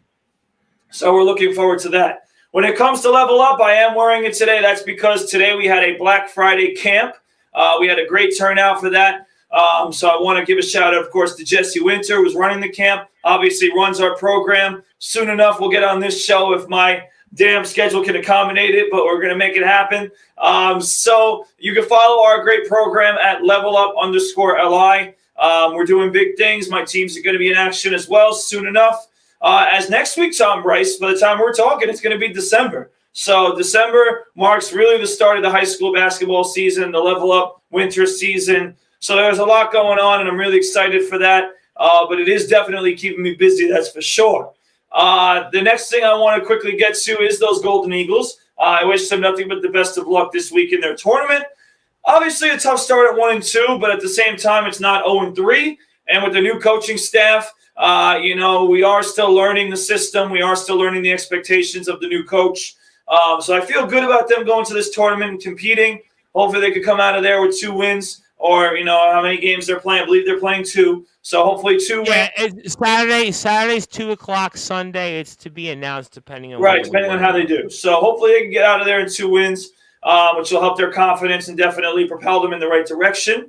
So we're looking forward to that. And my final point, which everyone's going to not be expecting this one, but it's okay. All right, is I want to give a shout out to everybody who has participated in No Shave November. All right, I'm one of those participants. All right, I have not shaved this entire month, so I'm going to continue to do that. Now, do I get partial credit? Because do I get partial credit? I mean, you get credit, Tom Bryce. I mean, you get credit. Yeah, you should get credit. But listen, I do definitely want to give a shout out to all those people. By next week will be in December, so I will have to shave it and clean it up a little bit. But No Shave November, I do it every year, so I want to give a shout out to all those people. It's Movember. They call it Movember for whatever reason. They would call it Movember. Yeah, so definitely give a shout out to those people. Like Randy said, I want to hope everybody had a great Thanksgiving. I certainly had a lot of food. My stomach is still recovering from that. So we're looking forward to a lot of great things here going forward with the Christmas coming and Hanukkah and all the great holidays, the holiday season as well. And hopefully, the New York Knicks don't terrorize my life as well. Hopefully they make December not as bad as it should be a good month, but normally with the Knicks, it's a bad month. So hopefully they can be okay and they can make me not as miserable. But I know the rest of my teams, including our Plainview Hawks, they're gonna make me really happy because we're gonna get off to a good start. We're gonna have a great season, and I look forward to continuing to cover the team as well as St. Joe's and all the rest of the teams we love here on the show going forward. So thank you, Tom, for another great week, and we're looking forward to another good one next week. Absolutely, Plainview. Definitely want to shout out, and of course, St. Joe's. Obviously, I was speaking with Liam and Matt Hurt, who we always speak to off the air, and I have a very good feeling about our boys this week. And also, I want to acknowledge Jason Facina for the Five Town Sound, the soccer team's men's and women's team. We'll be having more coverage from the Five Towns program. Also, Greg Drizel is going to come on here in a couple weeks. He'll be speaking a lot of Five Towns. They also added lacrosse to their school as well, so there's a lot of good things coming up there as well. So excited about all of that stuff for sure. And Anthony Finkel had put a comment which I can't put up. I mean, Anthony Finkel, I love you, but you can't put up comments that you expect me to read that say some of the things you've said here. You can say you participated. That's all I'm going to say, but I can't say what you said afterwards. I don't know if you realize that we are a family show on Sportswire, and people do listen to us. And I was also surprised that nobody mentioned the World Cup because that was the big talk of the day, U.S. and England. And certainly England was able to tie, and America played very well, I thought, and interesting game. But we'll see. Tuesday need a win against Iran. So we'll see how that all ends up. And certainly Ronaldo scores Thursday, first player to score in 5 World Cups. So that'll be, I'm sure, for another time, another show. But I do want to thank everybody for tuning in here on sportnarium.com/player, also on Facebook, Twitter, and YouTube. I want to thank John Gonzalez of the Sports Authorities Group. Please support his group on Facebook at the Sports Authorities Group. Want to acknowledge Chris Bizet of the Talking Rivals and the Liftoff Jets. Hope he feels better. I know a lot of people are sick out there, so hang in there, feel better. We'll see you next week. Also want to thank Randy Dillon of the Hockey Fan Chat. Rob Maraska was with us earlier. Carlos Otoro Chavez. Our dear friends Anthony Finkel and Ron Laird. Justin Gianelli of the Baseball Banter Show. And, of course, the brute force Brad Weiss, who we'll see if he has a voice here in the coming weeks, just like mine, because our schedules are getting busy. And he is the head coach for our Plainview JFK Boys JV basketball team. Season starts here coming up. He is also with the Level Up Basketball Organization, Long Island Nets, Long Island Brew Crew, and the legendary SJC LINY Golden Eagles alum, where he is 25th all-time in school history and rebounds, near the top of the list in block shots. And my name is the Reverend Tom Bryce. I am the host of the Sports Report and the owner of Sportswire Radio. If you're on sportnarium.com/player, you'll get a marathon of shows from the Wrestling with the Truth podcast. I'll be back here right after Survivor Series War Games with pro wrestling star from Wrestling Championship Entertainment, James Zaid. And I'll also be back Monday afternoon with the Cult of Killjoy himself, speaking all things related to nonstop action wrestling's Nuclear Winter. So I'm excited to speak about his match and much, much more. So Thank you, everybody, for tuning in here on the #1 global radio station that is Sportswire Radio. I am the host of the Sports Report, the station manager of Sportswire Radio, the Reverend Tom Bryce. Alongside me is Randy Dillon, the brute force Brad Weiss, and not Mike White, but Justin Gianelli. Thank you, everybody. Have a good weekend. Enjoy the holiday weekend. Be safe out there on the roads. If you're doing shopping, I hope you get your discounts and everything else. And let's root for our teams wherever they are, and have a great night and weekend. Thank you.